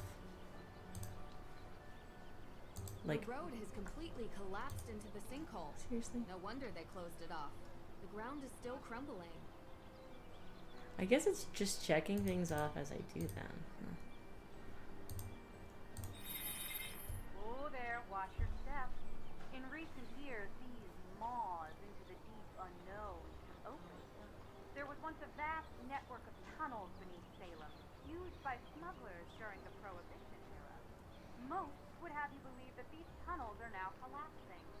But you have to wonder if there could be something more sinister behind these sudden maws into the underworld. Probably not.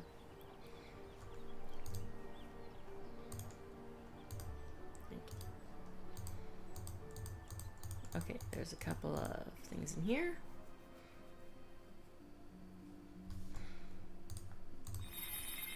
The Salem Museum, known formerly as the Town Hall, not only a great resource for the Salem witch trials, it also holds records of other interesting facets of our local history. Anyone visiting Salem does well to seek out the forbidden knowledge hidden in these halls.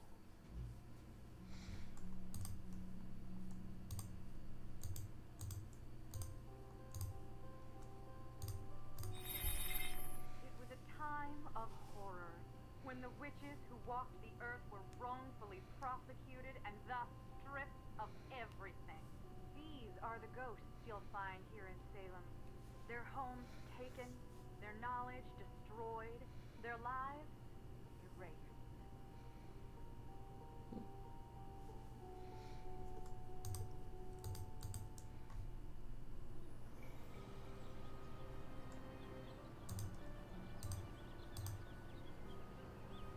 Can I put my pumpkin right here? No, fine.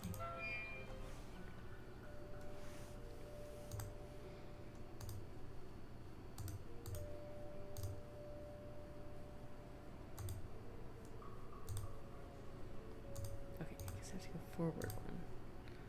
And then I can do that. No, nothing for that. It just it has to have the sticker. That's Sam Soul. Okay. Soul. Soul. Sponge gravestone. Looks like the next one might be important. But it says Dorothy Cromwell. Heh. That makes me think of Halloween Town. Cromwells. Roger Conant. Over here, but I want to know what's. Whoa. Fine. Huh. These headstones bear names lost to history, but some believe they belong to those sentenced for witchcraft. A condemned witch was forbidden from being buried on consecrated ground, but many victims were buried by loved ones in secrecy, and some may have found their eternal rest beneath these unmarked graves. It's creepy. Hey, look, another candle.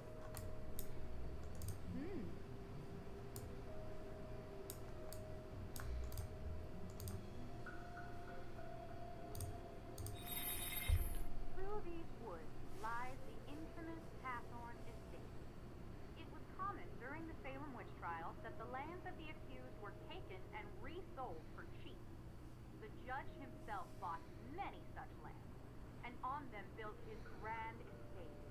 The Hathorn house has since come to represent all the wrongs that were inflicted during the trial. Hathorn House. Can't see it from here. Must be deeper in through the trees. We'll check it out after this. Just anything over here? No? Okay. Alexander Bell.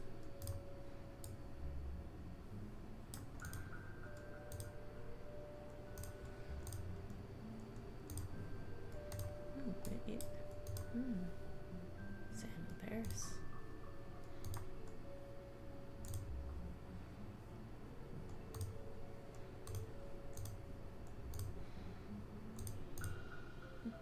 This spot gives me the chills. Judge John Hathorn. Stand before the remains of Salem's most zealous and conniving judge. So lacking in morals was Judge Hathorn that he sentenced innocents to death while claiming the estates of the dead as his own.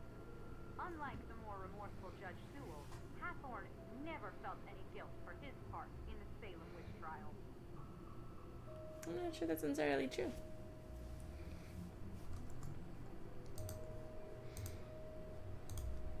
Alright, let's get through the center.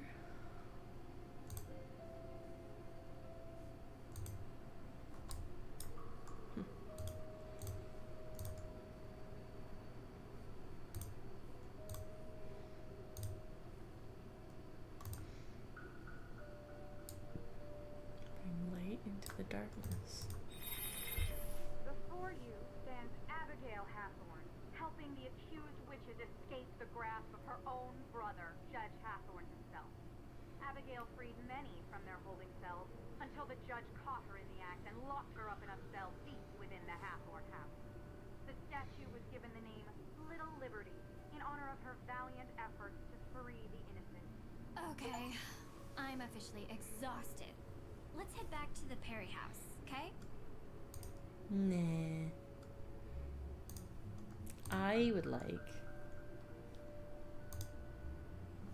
to go to the Hawthorne Not yet. house. There are some more things I'd like to look into before I'm done. Come on, Drew.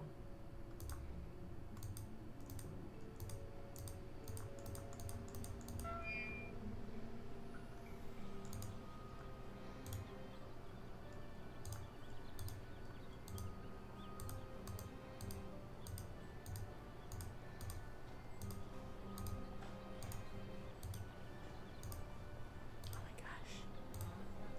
But I thought I saw a candle there. Maybe not. Right. Oh my gosh. At some point, I will get used to how this functions. There is a candle right there.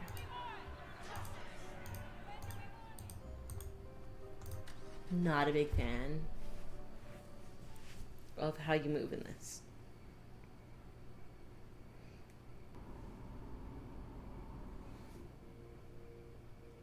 So, any thoughts? First album was better. Yeah, totally. It's good.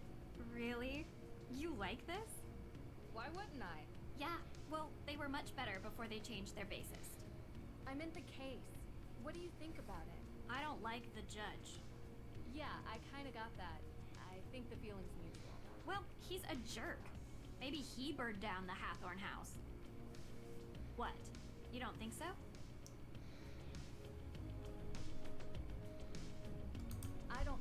judge burned down the house. But losing the accused witch's evidence seems a little too convenient. Exactly! It's the absence of a case, which is why May should be considered innocent. If May were willing to give an alibi, we could clear this up tonight. She's not talking to anyone, it seems. We are all allowed to enjoy some amount of privacy, but her refusal to be interviewed leads me to believe she is hiding something. I can't believe you, Drew. I thought you were here to help. You know, not everyone can be as brilliant and cold as you are. I'm not cold. And I never said I was brilliant either. You need to get May to trust you. If she trusts you, she'll open up and tell you the truth. And then you'll see. You're kind of my last hope to reach her. You're good at finding ways to get people to open up. Usually. So find a way. I'll try.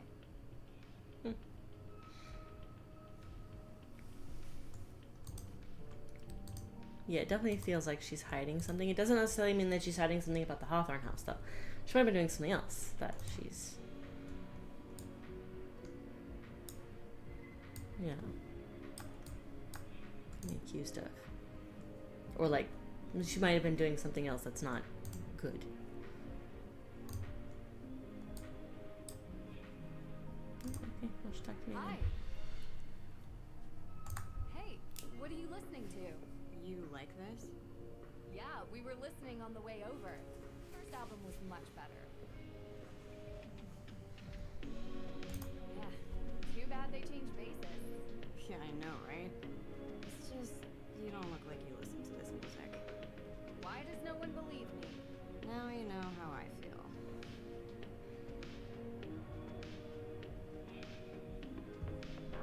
Can you tell me anything about Olivia Ravencroft?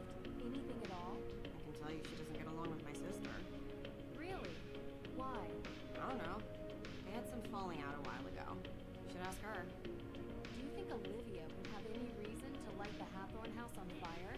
Let me put it this way. Olivia is what we call in this town part of the witch business. Anything dramatic, spectacular, or with fire, she's usually involved. So you think she did it? I didn't say that. I just think it's possible that she could have. Okay, thanks. Your sister really cares about you. She has a strange way of showing it sometimes. Well, she cared enough to get Deirdre and I involved. I worry about her. How come? She takes her work really seriously. Like, she cares. A lot. Like, way more than most normal people do for their passion projects. It's not a hobby, it's more like something she has to do.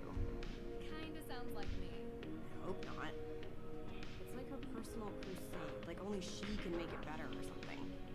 You can't live your life like that. You need to enjoy it. Enjoy it with people you love. Yeah, believe me, I know. Hope I don't get dinged for this music in the background. I can't change the volume right now, and it is a little loud. Look, I spoke with the judge. They don't have anything on you. All we need is an alibi, and then they can't charge you with anything. And they're not going to have anything on me. Because he can't prove I did it. Then why not just give the police an alibi? That's all they need. I just can't. It's not only about me, okay? Okay, I understand. But I can't help you or anyone else if I don't know who they are. Just, I appreciate what you're trying to do, but I can't. Do you and the judge know each other? Have a history? The man thinks I'm a bad influence. Why? Because I used to be friends with his son. His son has had an interesting life, and he thinks it's my fault. He holds a grudge against me. Really? That sounds surprising. You live in a small town long enough, they'll make up their minds about who you are. Doesn't matter if it's true or not. It just is. I know you don't know me that well, but I'm here to help you. I didn't burn down the Hathorne house. Okay. Why does everyone think you did? It's called prejudice. I look different. Or something like that. That doesn't seem like a good reason to burn down a building. What can can I say? We're stupid. Can't believe it's gone. Did you ever visit the estate? All the time. I appreciated it. Oh? Why? Because it's historically significant? It was built by a cold, brutal man who sent a bunch of people to their death because he didn't understand them. I appreciate being reminded of what happens when greedy people stay in charge. Did you know Frances Tuttle very well? No.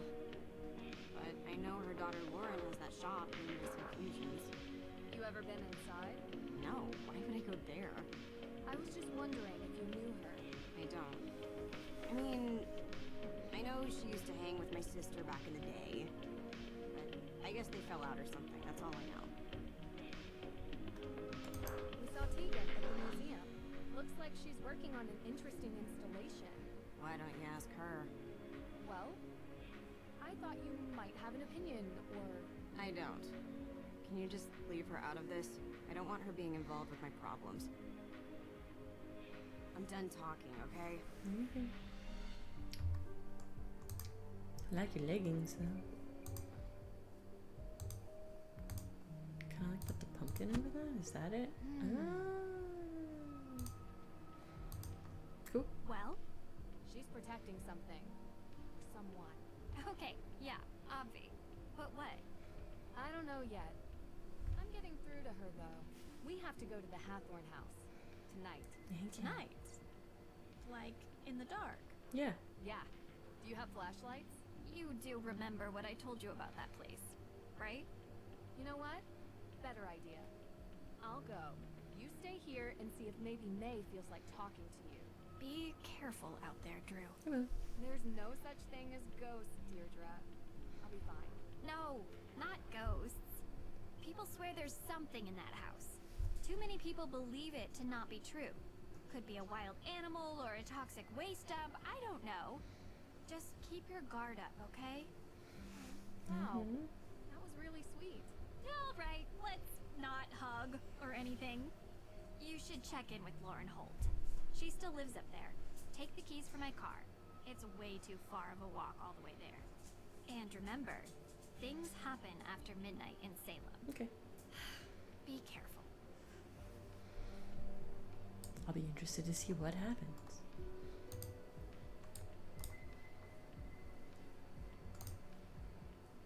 Could use a flashlight, though.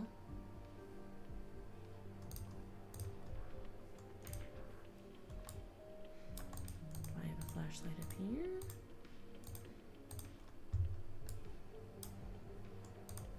Oh, I could put it here. Is there a flashlight in my luggage? No, okay, got it. Just kind of use a flashlight, man. But whatever.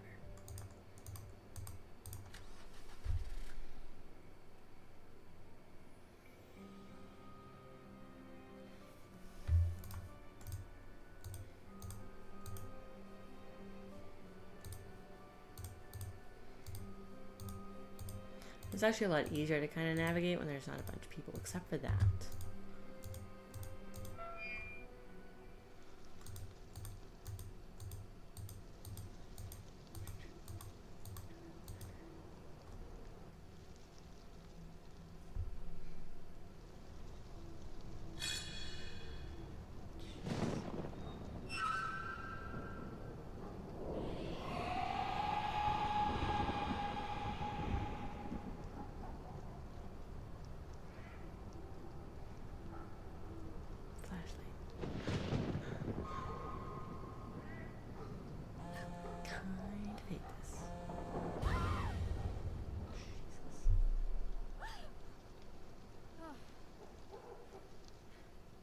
Not creepy. Not at all. What do you want, Frank? Frank! Nancy, you sound excited. Yeah, well, guess where I am right now. I, wouldn't even begin to. Salem, Massachusetts. Joe, how the heck did you guys know? We read about the Hathorn house in the Globe. Suspected arson. Your name was mentioned. Not as a suspect, obviously. Tegan Perry mentioned she had hired you to investigate. Hired? Huh. That's news to me. I came here there's a favor for Deirdre. Deirdre Shannon? Wow, that's surprising. Yeah, it's a strange case all around. Are you guys in Boston? How'd you know?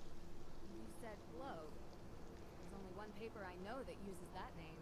Whoa, nothing gets past you. You must keep Ned on his toes. Well, to be honest, I haven't really talked to him lately. Oh, really? Yeah, us neither. Salem's pretty close to Boston. If you guys have the time, you should come up here and check it out while I'm in town. Really? Yeah, it would be good to catch up. That'd be awesome. I don't know, Nancy. With our special detective powers, we might be mistaken for witches. Heard they don't fare well up there. Are you kidding me? They love you guys. Did you know that Salem is the only police force that has a witch as an official emblem? I don't think that's true. I'll bet you on it. Okay, you're on. I'll take payment when we arrive in Salem. Maybe in a week or so. A week? Hopefully I won't be here then. But if you can make it up earlier, great. Good talking to you, Nan. Yeah, same to you two. Bye. Where are you all in the area, though? Creepy. Creepy. That's it? It's like, oh, what? This looks like there's something there. Yeah.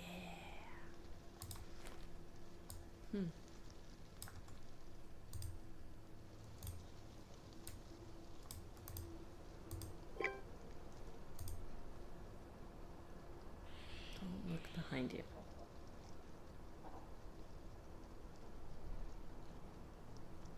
The ghost will steal your soul. Really, Deirdre.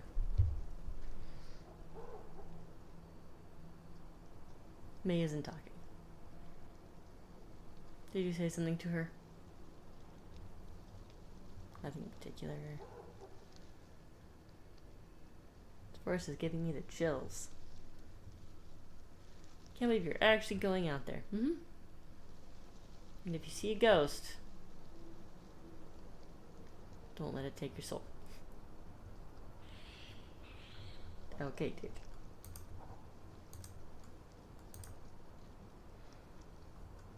Why does it still say that there's like something I haven't? Why? Whatever.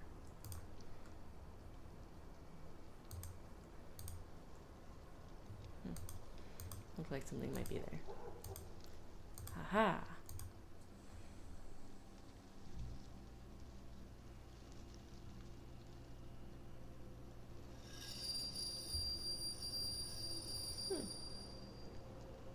I wonder who's upstairs right now.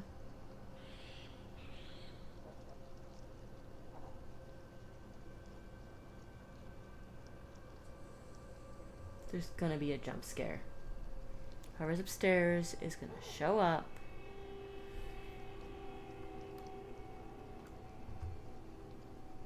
What are you doing here? What did I say? Are you Lauren Holt? You're trespassing. This is private property. I'm giving you one chance to explain yourself.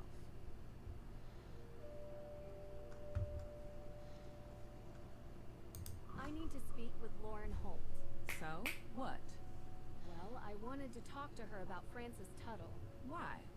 Did you know her or something? Only what I read about in the newspaper. There's nothing about her in the newspaper. Only her name, which you're using to try and get something. Can I come in? Well, you're not leaving, are you? My name is Nancy Drew. What do you want, Nancy Drew? Well, I wanted to talk to you about... About the Hathorn house. Sit down. You drink tea? Yes, of course. I didn't mean to lie to you, Lauren. Yes, you did. You I wanted never to lied. talk to me by any means, so here we are. So, what do you want to know?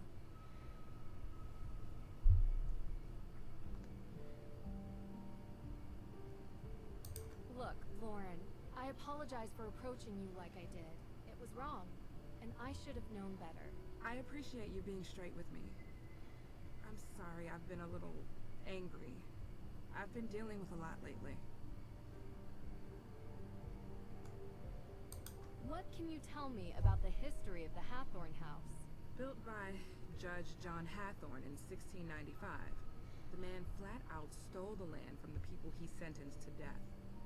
Property has changed hands many times over the years, with Francis Tuttle being the most recent owner.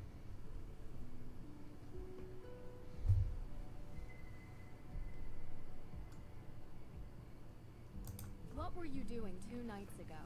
2 nights ago? Why? The house was burned a week ago. Different case. Might be related. I was in my shop, like I was every night. Anyone see you? Tourists. No one who is still in town, but I have sales receipts to prove it. You come by Luminous Infusions, and I'll show you. Sounds like a plan. Is Luminous Infusions your shop? Yes. What do you do there? Just curious. It's a tea room and modern apothecary. You know, before there was a pharmacist, the town relied on an herbalist to provide medicines for headaches and sickness and energy and stuff like that. Interesting. Did Francis Tuttle teach you this? No, I taught myself. Oh, cool. Have you looked for the will? Of course, but I can't find it. Believe me, I've tried to find it, and now the judge has given me days to deliver or the town will take control. I don't have a copy, but I know one exists. Frances told me all the time that the Hathorne house and its grounds would be mine if something ever happened to her. She knew that I would take care of this place better than anyone else. What happens to you? I won't be here anymore. But I have representation, a professional lawyer. Her name's Alicia Cole. She's helping me out. Met her. So, I saw the ghost out in the cemetery. The scarecrow? Yeah, I've heard there were ghosts out here, but all I saw was that. Do you believe in ghosts? Yes. I've seen a lot of weird things. So far, I've yet to find one without a rational explanation. Well, I do. Then there's nothing to talk about. But why does everyone think there are ghosts out here? A town this old is bound to have some unbelievable stories. Touché. So you've seen one? You don't live here. You wouldn't understand. So you have? I really do appreciate you talking to me. It's hard. I want... Look, I don't really know who set fire to the house, but I know that I want to stay here. It means something to me. It's the only home I've ever had. I'm getting a little tired. I think we've talked enough, don't Do you mind if I search the Of house? course. Thanks for your time. Do you mind if I search the appreciate house? I can try to find the will for you.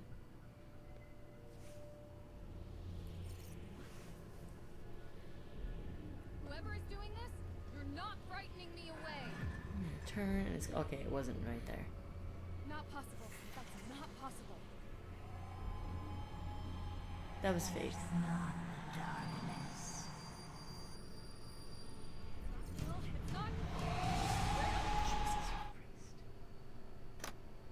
And a loading screen. What? What's going on? You weren't answering your phone. What's wrong? I saw it. Her. I guess it could have been a him too.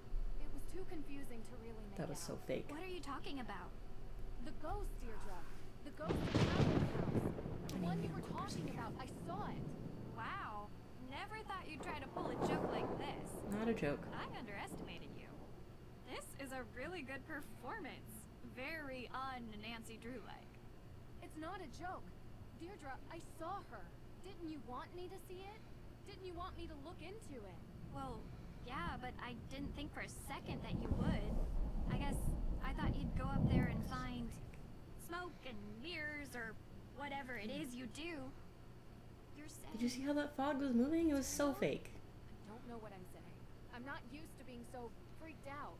Wait, you didn't leave my car out there, did you? What? No, no. Calm down enough to drive back. It's outside. Good. I could get you more chowder. Don't think it'll help. I need answers. Okay, so let's go through it. I do find the street strangely calming. Okay. Found out something interesting from Lauren Holt. Did you know that Francis Tuttle had a will? Judge Danforth never mentioned that. Because they can't find it, they assume assume it doesn't exist. So if it does exist, Lauren would get the estate. Yeah. Oh, and that lawyer, Alicia Cole, represents her. How's that working out for her? There doesn't seem to be much progress made. Yeah, well, without a will, what could she really do? I will look for it. I don't know how to explain it. Give me permission. I saw something. I don't know what to tell you, Drew. It's as weird as moon chunk cheese ice cream and sandals with socks. But my instinct is... that the two are related. Fire and the ghosts. Right. You're not buying Olivia's story that some coven of witches came here to unleash ghosts to take revenge by burning it down, though. Right? No. Right. I think. It's unlikely. You really think what you saw was real? It's worse than that. I think in order to know, I need to see it again. And you need to come with me. Tomorrow. Okay. And then we can plan road trips to find Bigfoot and aliens and the Loch Ness Monster. Hey, sounds fun to me. It's been a long day. I think I'm just gonna call it a night. You do look kinda... well, maybe don't video chat with the boyfriend. At least not until you get the twigs out of your hair. I appreciate your concern. Hey. What? You want that chowder now? The offer expired. I was going to say, we make a pretty good team. See? That's proof right there. You are definitely hallucinating. There's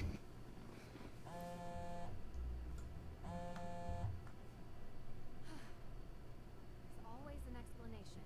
Gotta remember that. What is the town of Greenwich, New York? Sorry? They have a witch on their emblem. We won! Really? Sending you a pic. When can we expect payment? That's a fire department logo. I said police. Public safety. It's all the same. A technicality. There's something I have to get off my chest. I saw a ghost. Sorry, what? This case. I've never seen anything like it. It's not real. I can't explain it. What is it? What's wrong? Hold on. Say no more. It just so happens that ghost hunting is our specialty. Wait, what? We're not passing on a chance like this. Be there before you know it. Yes. Only if you really want to. Talk to you later. I want to work with the Hardy Boys again. I love working with the Hardy Boys. That was weird. What the? Am I outside?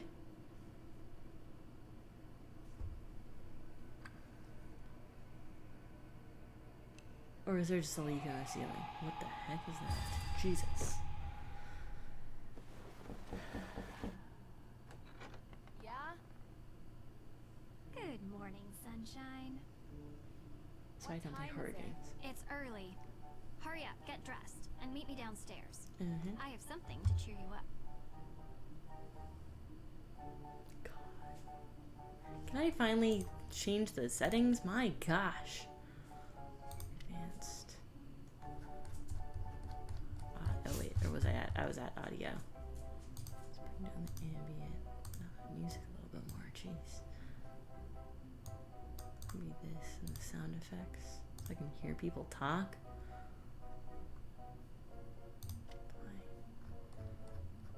Play settings. I definitely want that on difficulty.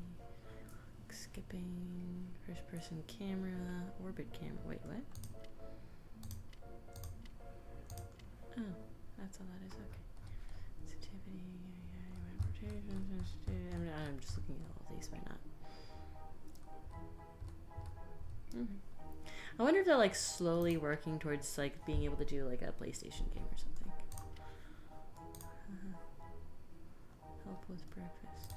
That's all that is. Okay.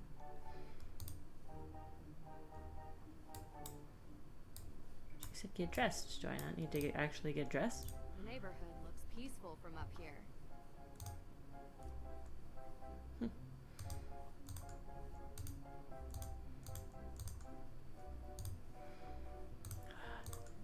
It's so picky.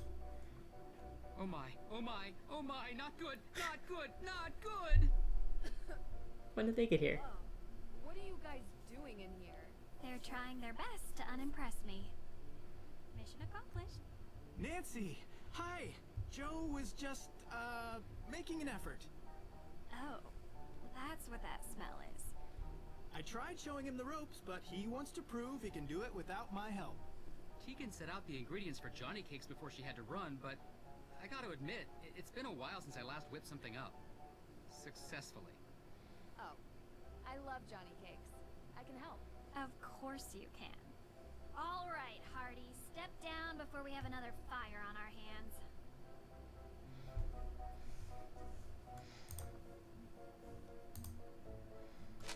Okay. All right, let's see. Step 1. 1 cup of sugar. 1 cup of sugar. 2 tablespoons of sugar. This can't be right. I told you I couldn't keep up with her, so I improvised. I'm 100% certain about the amounts, though. Let's approach this sensibly. What do we need? Well, I'm sure it's 1 cup of flour. Which one's flour? That's cornmeal. This has got to be flour, right? Flour. 1 cup of flour. Looks right to me.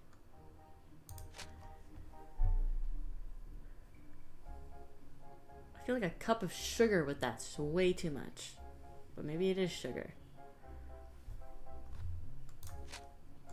What's cornmeal? What's this? Sugar. Okay. 1 cup of sugar. Do you expect us to eat this? Get it together.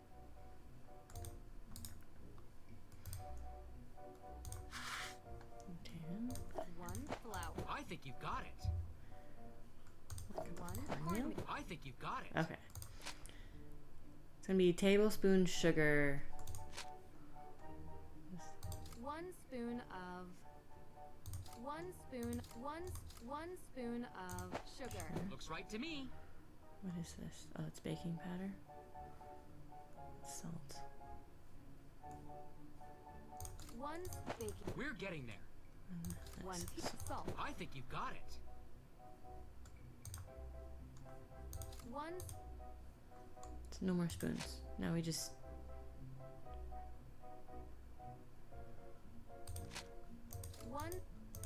No, we're good there. What? All right, let's see. Step 1. Oh, 2 1 cup of tablespoons of. I told you I couldn't keep up with her, so I improvised. Okay. I'm 100%. Let's approach this. 1 flour. We're getting. 1 corn. I think you. 1 sugar. We're getting there. 1 sugar. We're getting. 1 baking. I think you've got. 1 teaspoon salt. Looks right to me. There we go. That looks great. Let's tackle the next step. The wet stuff. All right. Second step. We have to fill the bowl until the weight is just right. Quick heads up. This is about where things started to go south last time. Hey! Let's just trust that Nancy knows what she's doing. So 8 ounces of milk for sure. 8 ounces of milk. 0.5 melted butter, so this would just be 8.5.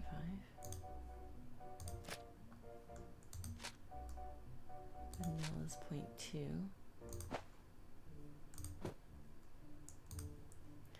And then the egg has a question mark. I'm gonna say probably an egg, a dash of nutmeg. This doesn't look right. Let's scrub this out and try again.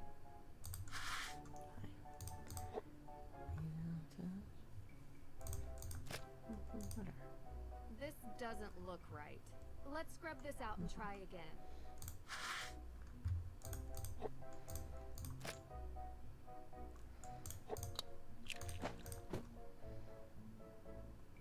That was just 1, 2. This doesn't look right. Let's scrub this out and try again.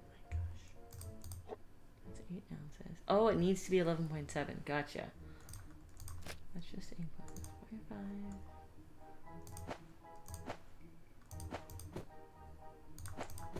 0.2. And puts it there. Yeah, the nutmeg doesn't really affect it. 2 eggs. That looks great. Let's tackle the next step. It's 2 eggs. Finally, my favorite part. I thought your favorite part was eating. My next favorite part. Dear goodness. Joe, could you help me pour while I flip? Sure thing. Okay. Wait till it's steaming hot.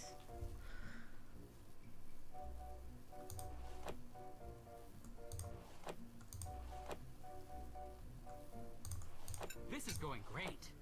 I think. This is going great. I think.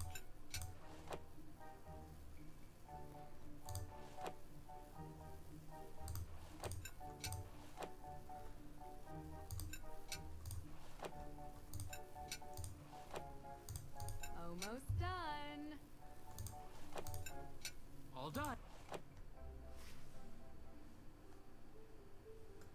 Okay, all done. Ooh, these smell delicious. Great job, Nancy. These look amazing. Okay. May. These are the Hardy brothers, Frank and Joe. We're very interested in your case. Uh-huh. They're good friends of mine. They're going to help us with the investigation. The more people we have working on this, the better chance we have of solving the case. Cool. Joe, you need to learn how to cook. Maybe let Frank teach you. Otherwise, how are you going to impress anyone? Solving crimes impresses people. So does committing them. What? It's true. Not saying I'm impressed by that. Just stating a fact. She's I not prefer wrong. someone who possesses a deep intellectual appreciation and table manners. You want to be impressed? We should finally show her our business plan for our new business. What? It's very businessy. What? What is it? Well, Joe and I have been talking recently about making things a bit more official. Since we're always called to solve crimes, we thought that maybe we should start getting paid for it. We're starting our very own detective agency. Sweet. License, insurance, the whole thing. And we want to know if you'd be interested in being a partner. Yes. Partner? Hey, table that. All right, Drew. Why not update everyone on where we're at?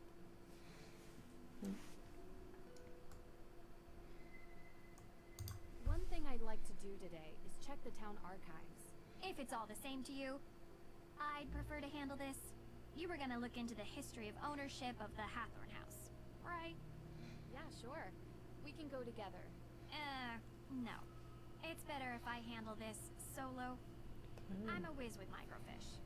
Don't ask me why. Sounds like a story. And I'm not going to tell it to you. Okay? So, Nancy, what do you think we should focus on for the investigation? So, I guess you're wondering about the thing I mentioned. Yes, sounds super exciting. I already told them about the whole sighting. Yeah. I can't explain it yet. We need Even daylight. with the most modern scientific techniques available, there are many phenomena that we still cannot explain. I believe what you saw was real. What? What? Sure, some sort of combination of gaseous blow-off and light refraction. No, supernatural. A ghost, a real ghost, with thoughts and memory and agency. I think I'm gonna find technology so that created sure. it. I just built some new equipment that I'd love to try out. Sure.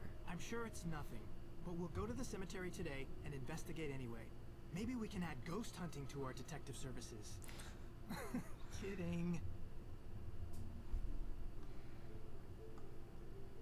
Judge Danforth mentioned that he was the victim of a burglary. What was stolen? We don't know. The judge was working with Tegan on developing a case for the Accused Witches organization. The what? The descendants of the accused witches of the 1692 Salem witch trials. They're staking a claim to the Hathorn estate due to unjust dispossession and execution of their ancestors. It's one of the reasons I searched for the Book of Apologies in Austria, as it contains a record of wronged families. Someone swiped it, right under my nose. And around the time of the arson, there was a burglary at the judge's office. Too coincidental not to be connected. Right. That's exactly what I was thinking. I'd like to review the crime scene at the courthouse for any clues. The judge might not let you do that. He didn't sound very forthcoming. True. Maybe my father can convince him. They're old friends. I can give him a call. All right. What else? The arson that happened last week. And we haven't had the chance to collect any alibis yet. We need to ask everyone we've met where they were on the night of the arson. Corroborating their answers with whomever they were with will help bring into focus who is and isn't a suspect.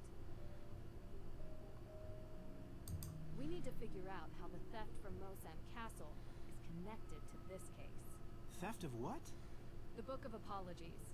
My dad asked me to retrieve it from Mosam Castle in Austria, as a favor for Judge Danforth, who works here in Salem. It details all the victims of the witch trials, some of which are still unknown to this day. However, this book was stolen as well, 3 days ago, when Nancy was there. Why was this book all the way in Austria? Great question. The resident historian told me the judge who wrote the book willed all his belongings to be preserved by whichever museum would have them at the time. That must be how it ended up in an Austrian castle, for safekeeping. Well, that certainly didn't stop the thief, whoever it is. I can ask around about alibis during this time period as well. See if anyone in town can't be accounted for. Might point us in the right direction. I have something to add. Whoever is responsible for this crime is going to great lengths to cover it up. We don't know if these people are dangerous. Remember that. And be careful. Yeah, I'm going to wrap this up soon, but I want to search the Hathorn house. Hathorn house, whatever.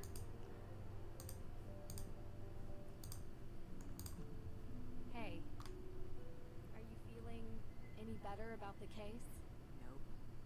We're going to find out who did this, May. I promise. You say so. Look, thanks for breakfast.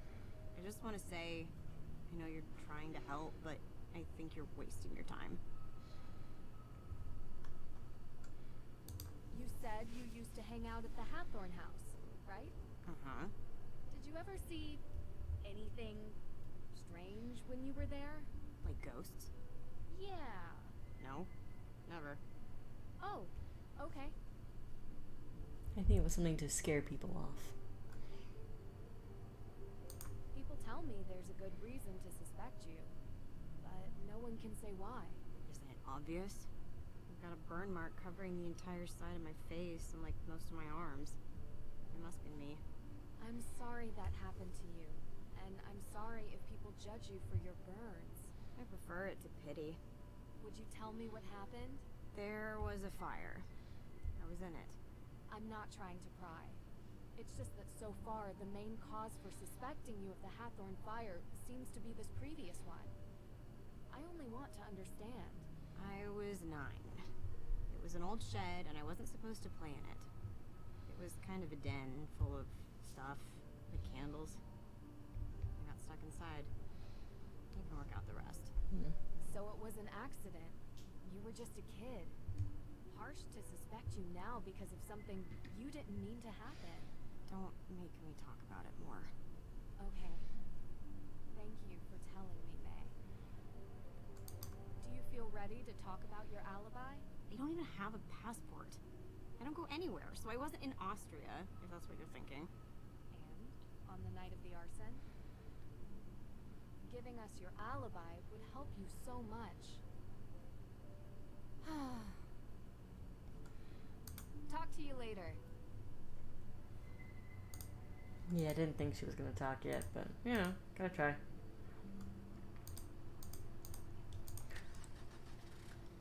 Into town we go. I'm gonna go to the Hawthorne house first. Oh my gosh.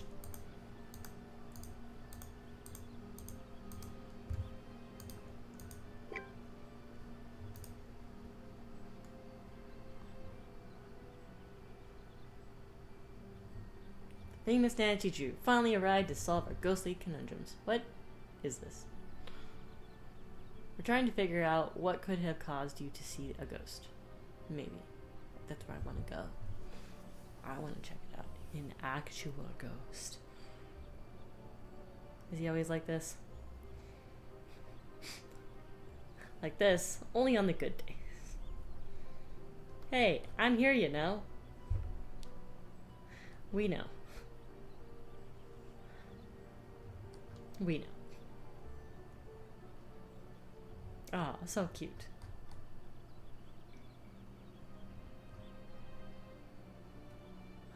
Dude, I'm gonna go follow some leads. Good luck. I'm going to the house. Let us know if you need anything. Okay, the Hawthorne house. Oh, I have to get a key. Well, then I'm going to the tea shop. Oh, you're here. Yep. Yes, I am. This Mint shop cookies. is really cool. I love the decor. Thank you. It's taken a lot of years to get it the way I want. I kind of imagine this is what an actual witch's shop would look like. Yeah. Seriously, you have all these herbs. Look, St. John's wort, mandrake root. You know, witches were just synonymous with people who used the old medieval ways of working with plants and animals, curing ills, or healers, shamans, and confessors. You can see why some people might have been threatened by them. I know, right? No leeches here, though. I draw the line at bloodsuckers. I'm glad you get it. A lot of people around here don't. How so? Some say I'm cashing in, not respecting history. People get so caught up in the death and judgment. But I was always interested in all of that lost knowledge, even as a kid. I bet a lot of kids around here are fascinated by it. Used to be. Any modern witches come in? Olivia, perhaps. I get plenty of people that come in curious to find something positive and healing in this town. Olivia typically isn't one of them, and that's just as well. You disapprove of what she does. She's always been like this. She thinks of history as a show that just needs more special effects. Never mind that real people got hurt. You've seen her little show? She's still talking about a recent coven in Salem. Yeah. Is that true? No. Like I said, she doesn't care about the truth or who gets hurt. Really? I want a meat cookie. Can I have a meat cookie? There's not a candle. All those herbs. Oh, there's a key right there. What an odd key. It probably unlocks something in here. Or could it be the Hawthorne House key? Herbal teas and natural remedies. A whole menu to choose from. Dang, ginger, man. Ginger is my go-to. My goodness. I think talking to her is going to be the last thing I do because of the time. What kind of herbs do you have here? What? The kind that helps people ease their burdens. Since cold season started, business has been booming. Between managing the shop itself and preparing remedies, it's getting harder to keep up. I don't mind lending you a hand with preparing the remedies, if that's okay with you. I love learning new things. This is delicate work. But you do seem to have an interest in herbology. Sure. It would be fun to pass on the basics, at least. I'll be That's around the ginger. shop and manage the counter. Just let me know when you have something finished, and I'll take a look at it. Great. So, where do I begin? I've prepared the patient notes already. You can find them on the counter. You can use my reference book to study the herbs and what ailments they cure, and the basics of remedy mixing. Okay. This is gonna be so much fun.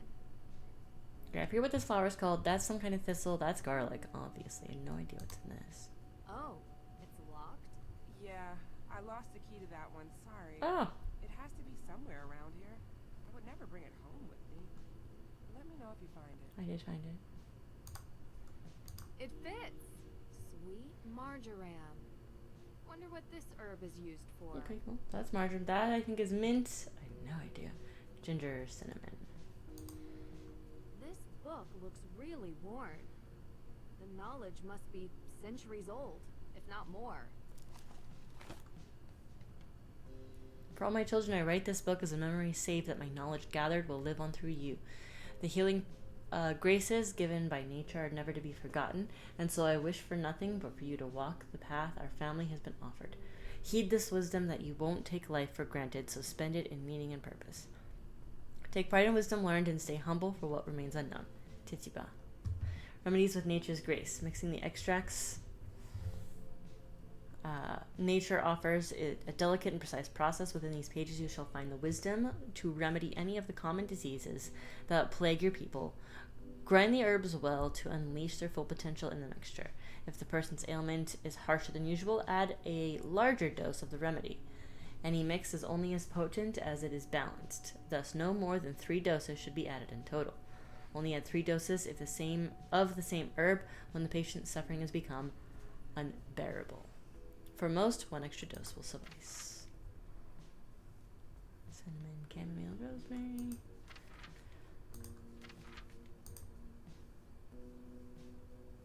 I want that. Finding the truth. There is knowledge still that rests on the horizons of future dawns. Such is and may always be the remedy for the poisoned tongue, a mixture never perfected. The peace it would bring if we could know who spoke truth and who was soaked in poisonous lies. In my life I have often been in dire need of it, yet the proper mixture of herbs remains hidden. There would need to be a loosening of the tongue to let the words slip out, something for an unhindered voice, and lastly an herb to bring forth the hidden thoughts of truths unspoken. Interesting. Okay. These are the notes she took when discussing the ailments with her patients. Need to figure out the proper mix of herbs to cure these. Okay. Due to the time, I don't think, because this is going to take me a bit, because I'm going to have to go back and forth to figure out what herbs work for what things. So I think I'm going to back out of this for now. And I'm going to save. There's already an autosave, okay? We'll grab the empty slot. What do we want to call this game? I don't think I can name it. My shirt. This is pretty long. Jeez, where did that come from? I call it, it's just a bunch of hocus. Focus. What about just a bunch of hocus pocus? Yeah. Instead of drop the it's. Yeah, just a bunch of hocus pocus. Works with my coffee mug. Alright. So next time I play, we're going to dive straight into making these herbs. I was going to talk with her completely, but then it jumped to this. So we'll jump straight into making some herbs for things, and then we're probably going to finish talking to her. Hopefully get the key to the Hawthorne house, because that's really what I want to go explore. I mean, yeah, I'm supposed to go do the judge and that stuff, but I really want to go explore the Hawthorne house. So that'll definitely be next game. I think we're getting close to the point that I stopped playing last time when chaos happened with work and stuff, because I didn't make any herbs. I don't think. Maybe I did, but I think we're getting close to that point. So we're about to hit the point of I don't remember, or I don't know, I should say, where it will become a true first time playthrough, blind playthrough. I haven't made any notes yet. I will probably make notes about these though. My first notes will probably be what herb works for what thing, so that way I can have a quick thing to look at when I'm doing this. But yeah, so this is so far. I'm enjoying it so far, except for the navigation. I don't like how they changed the navigation. I mean, it's not so much the arrows or anything like that, and I will say this is smoother, but it's just so like awkward. It's just like the straight left, right, and it's just a little too crazy.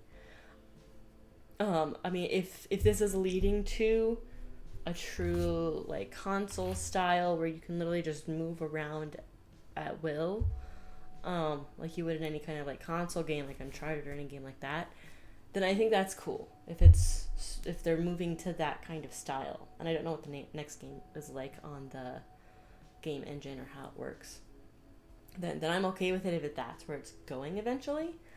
Like, it'd be really cool to start getting these Nasty Drew games on consoles. That'd be super cool.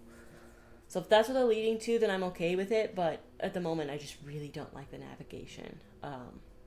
I do like the fact that I can move my mouse off, and there are some things I feel like it looks nicer. I like that I can see a whole person and it's not just this weird zoom in of their face when I'm talking to them. And the animation of the lips talking is a lot better than it used to be. But there's definitely some improvement to be made on the navigation part, because it's kind of wonky. You end up clicking the wrong thing because when you're trying to go quickly through some place. So I'm not a fan of it. But so far I am enjoying the story, though. I really want to go check out the Hawthorne House. And I really love a lot of that history of the witches in Salem, as well as witch trials elsewhere. Because America kind of jumped on the bandwagon late with the witch trial stuff. Shouldn't have jumped on it all, but we did, and we jumped on it late. It didn't happen as long as other places, and like it happened so late that other places were already starting to like phase out their witch trial stuff and that. So America was late to the witch stuff. But I still love learning that stuff. Like I mentioned earlier, I really love the Slavic folklore in relation to like Koshi the Deathless and Baba Yaga, which also ties into this kind of stuff because Baba Yaga was a witch. Which I mentioned for her stuff before. If you don't know anything about Baba Yaga, definitely check it out. There are no mirrors in my room, so if you're like, oh my gosh, you've said it so many times, there's no mirrors in here. Now, unless you count my monitors as mirrors, but they're not working that way right now. There's no mirrors, I promise. I promise we're safe. It's not gonna appear out of nowhere. But yeah, so I really love that. I'm kind of loving the tie-in with some more American folklore on the witch stuff. I'm curious about the ghost stuff. So I think I'm really gonna enjoy the story in the end. My biggest complaint is just that navigation so far. But if you enjoyed watching this and learning a little bit about some Slavic folklore, or rather the history of the Slavic folklore, I highly recommend checking out the folklore of Koshi the Deathless. Probably one of my favorite folklores out there. Just really interesting. But yeah, so if you enjoyed learning about that stuff, watching me play up to this point, etc., click that like button. The next game will be Mystery of the Seven Keys, and then after that we're going to jump into Beyond Two Souls. So if you want to watch those, click subscribe, or the rest of this, click that subscribe button, when a video drops. I'm hoping to have enough videos to cover the time that I'm in surgery and in recovery. Again, this video is dropping probably my first post-op day from my surgery.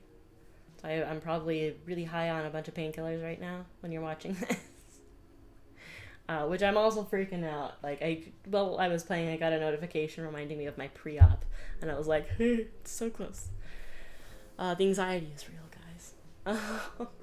So I'm hoping to have those all set up, so that way when you click subscribe, you should just have normal videos straight through, and eventually it'll just be me out of surgery.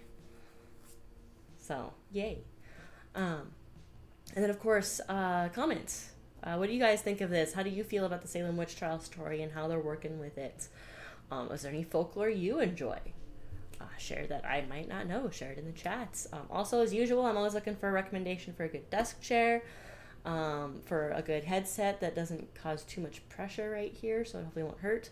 And the camera that I was looking at replacing this one with starting to get bad reviews. I think it just needed that time.